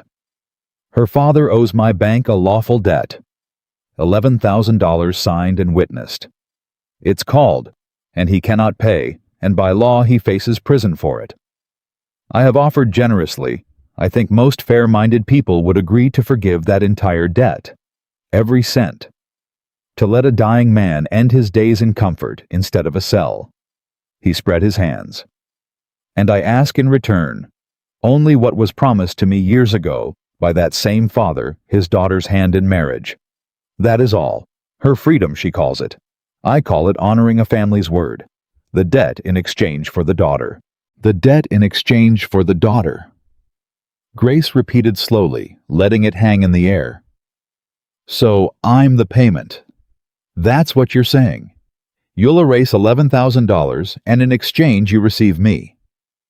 "You make it sound ugly," Edwin said. "It's a marriage, Grace. Women marry for security every day of the week. But this isn't security, Edwin. Security is a choice. You keep using a different word." She took a step closer, and now there was something in her voice that made his smile falter some new steel. "You said it in my father's study 4 years ago, and you didn't know I was on the stairs. You've said it in a dozen letters. Say it now. Here, in front of these people. What am I to you, Edwin? Not a bride, not a wife. Say the true word. I don't know what you... Say it." Grace's voice cracked across the yard. "You've never once been able to help yourself, so say it now. What is a woman pledged against a debt? What is a person handed over to erase what's owed? You have a word for it. You've always had a word for it. Say it in the daylight in front of God, and this whole town, Edwin, or admit you're ashamed of it." And Edwin Beaumont, proud cold, so certain he'd already won, so used to being the cleverest man in any room, made the mistake Grace had staked everything on. He got angry, and anger in Edwin always reached for the same word, the honest word, the word that lived at the bottom of him. "Fine," he snapped, his composure cracking at last. "You want the plain truth?" "Yes. Your father pledged you as collateral. You are the collateral against his debt, and I intend to collect what I am owed, willing or otherwise. That is the arrangement that has always been the arrangement, and no amount of your theatrics changes the fact that you are in every sense that matters. A purchase I have every legal right to." "Thank you," Grace said. Something in the two clean words stopped him cold. Behind her on the porch, Cornelius Webb rose from his chair. "Mr. Beaumont," Webb said, and his voice rolled out across the silent yard like distant thunder. "Cornelius Webb, attorney at law, Cheyenne. I want to be certain the record is clear, and there are, I'd say 40-50 witnesses here to help me keep it. Did you just state before all these people that this woman is collateral against a debt that you intend to take her willing or otherwise, that she is, in your own word, a purchase?" Edwin's eyes darted to the old lawyer, and for the first time a thread of uncertainty entered them. It's a manner of speaking, an arrangement between, yes or no, Mr. Beaumont. You're a precise man. Did you say it? Yes. But the legal substance is a marriage contract, and any court in... "Now that," Webb said, coming down the porch steps with surprising speed for a man his size, "is where you and I are going to disagree, and I'm afraid I've got the better part of 40 years' practice on my side of it." He reached the bottom of the steps. "Grace, show him." And Grace Holloway reached into the pocket of her plain dress and drew out the letter and held it up so the whole town could see it, and then she walked it across the yard and placed it in Edwin Beaumont's own hands. "You wrote this," she said quietly, 4 years ago, to my father. I took it off his desk the night I ran, and I've carried it in a suitcase across a whole continent, and I never once knew what it truly was until last night. Read it, Edwin, out loud if you have the nerve. Read them the part about what I am." Edwin looked down at the paper in his hands. Grace watched the color drain out of his face. She watched him recognize his own writing, his own precise banker's hand, his own initials at the bottom. She watched him reach the words, "The girl is the collateral, not the interest. She is a purchase, and I mean to take delivery, willing or otherwise." And she watched the exact moment Edwin Beaumont understood that the ground he'd been standing on for 3 years was gone. "Where?" he whispered. "Where did you?" "You wrote it," Grace said. "You, not me, not my father. You put it in ink in your own hand because you were so certain of your power that it never once occurred to you a piece of paper could ever be used against a man like you." She turned to Webb. "Tell him. Tell him what he wrote." Webb plucked the letter from Edwin's nerveless fingers and held it up to the crowd.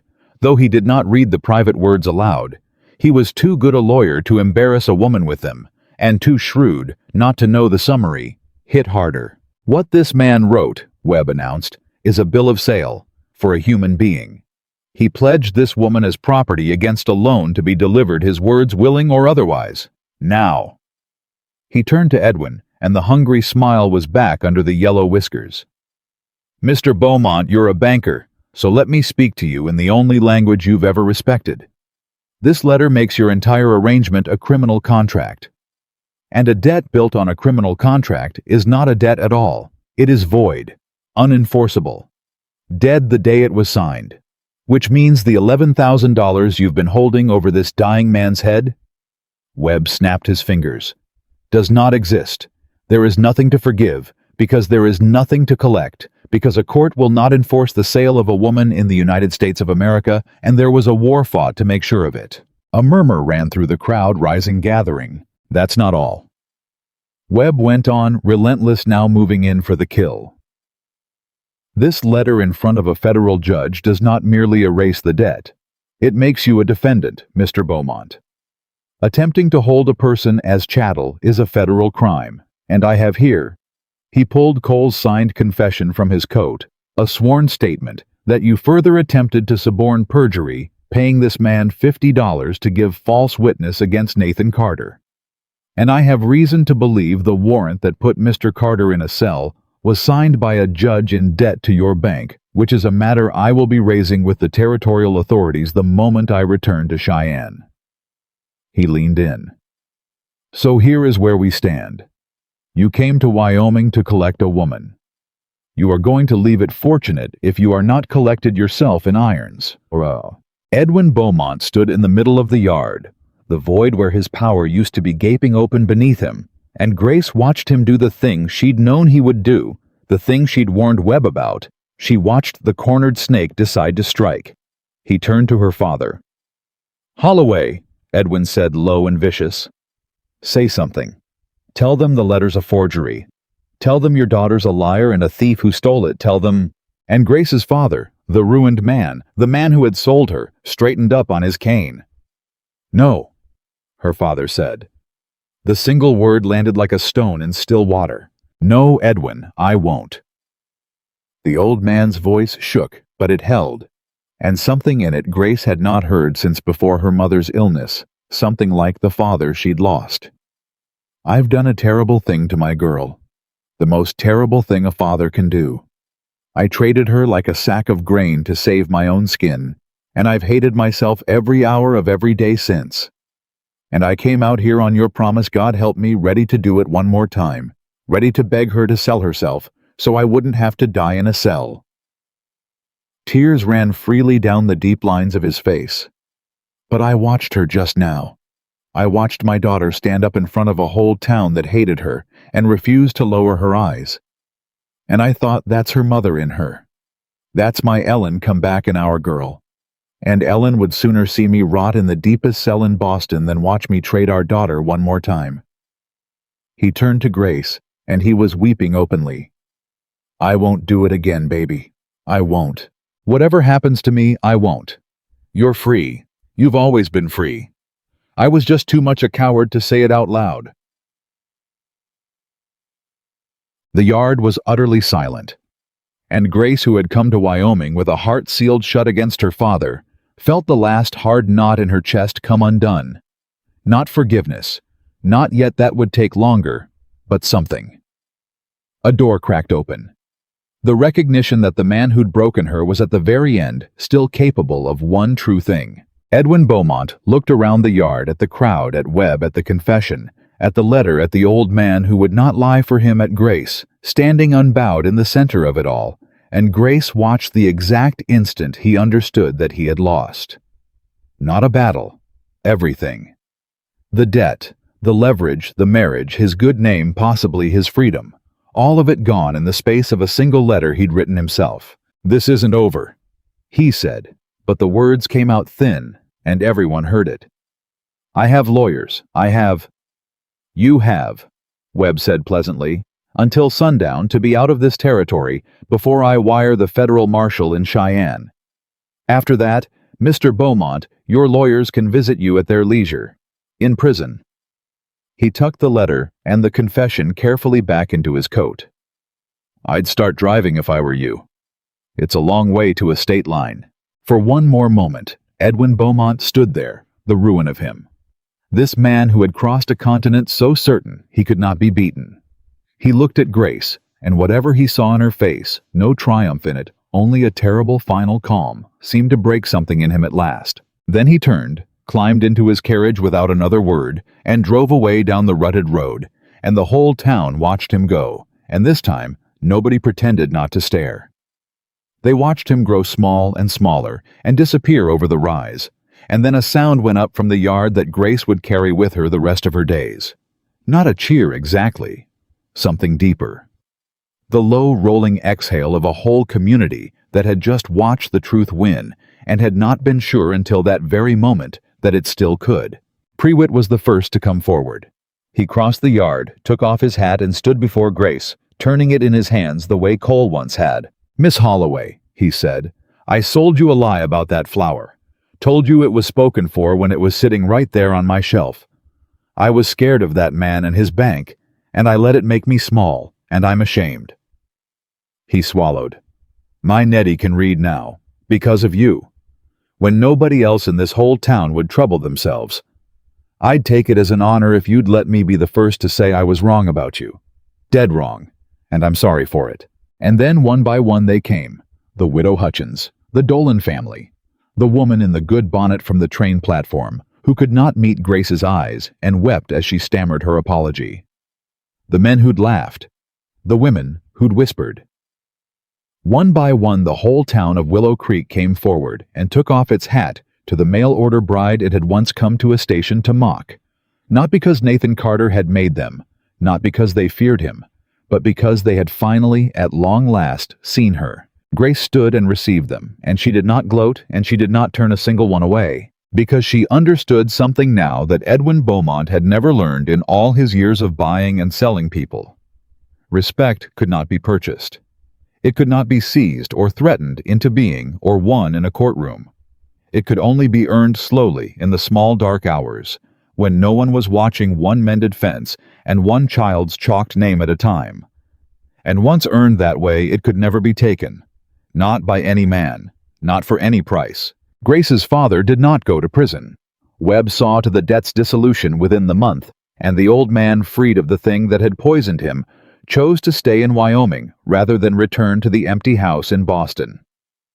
He took a small room in town. He was not well, and he would not be well.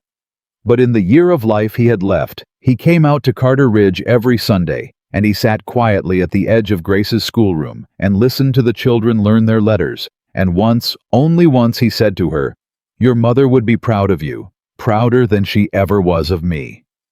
And Grace, who had spent 3 years believing she would never forgive him, found that she already had somewhere along the way without deciding to. That was the thing about the door she'd let crack open. It turned out it had been opening all along. Months passed. The seasons turned. And on a bright afternoon at the Willow Creek Harvest Festival, the same town, the same square, the very place she'd once walked through as a woman, nobody would sell a spool of thread. Grace Holloway stood beside Nathan Carter and watched children she had taught run laughing between the booths and felt for the first time in her life entirely at home in a place. "I've got something to tell you," Nathan said, "and I've been trying to find the right way to say it for about a week, and I've given up, so you'll just have to take it plain." "Plain's how I like things," Grace said. "You know that by now." "I do." He turned to face her. That day at the station, when I took your suitcase and told the whole town I'd seen enough, and there was no need for proof." His voice had gone rough. "I let everyone believe I said it because I'm a decent man, because I wouldn't shame a woman in front of a crowd, and that was part of it, sure. But it wasn't the true part, and I think you deserve the true part." He took a breath. "I didn't choose you because you answered an advertisement, Grace. There never was any advertisement, not really, not one I placed. And I didn't choose you because Silas meddled, or because you'd come a long way, or because it would have been cruel to send you back." He reached out and took both her hands. "I chose you in the exact second I saw you refuse to lower your eyes, while an entire town laughed at you. That's the whole truth of it. I looked at a woman I'd never met, standing alone with one suitcase, with every reason in the world to look at her own feet, and you looked them dead in the face instead. And I thought, there. That one. That's the one I've been waiting for and didn't know it. Before I knew your name. Before I knew your story. Before I knew one single thing about you except how you stood." His eyes were wet. "I didn't fall in love with a bride, Grace. I fell in love with the way you refused to be ashamed. Everything after was just me finding out I'd been right." Grace looked up at him and the tears came. But they were not the tears she'd refused for 3 years. Those had been the tears of someone bracing against the world.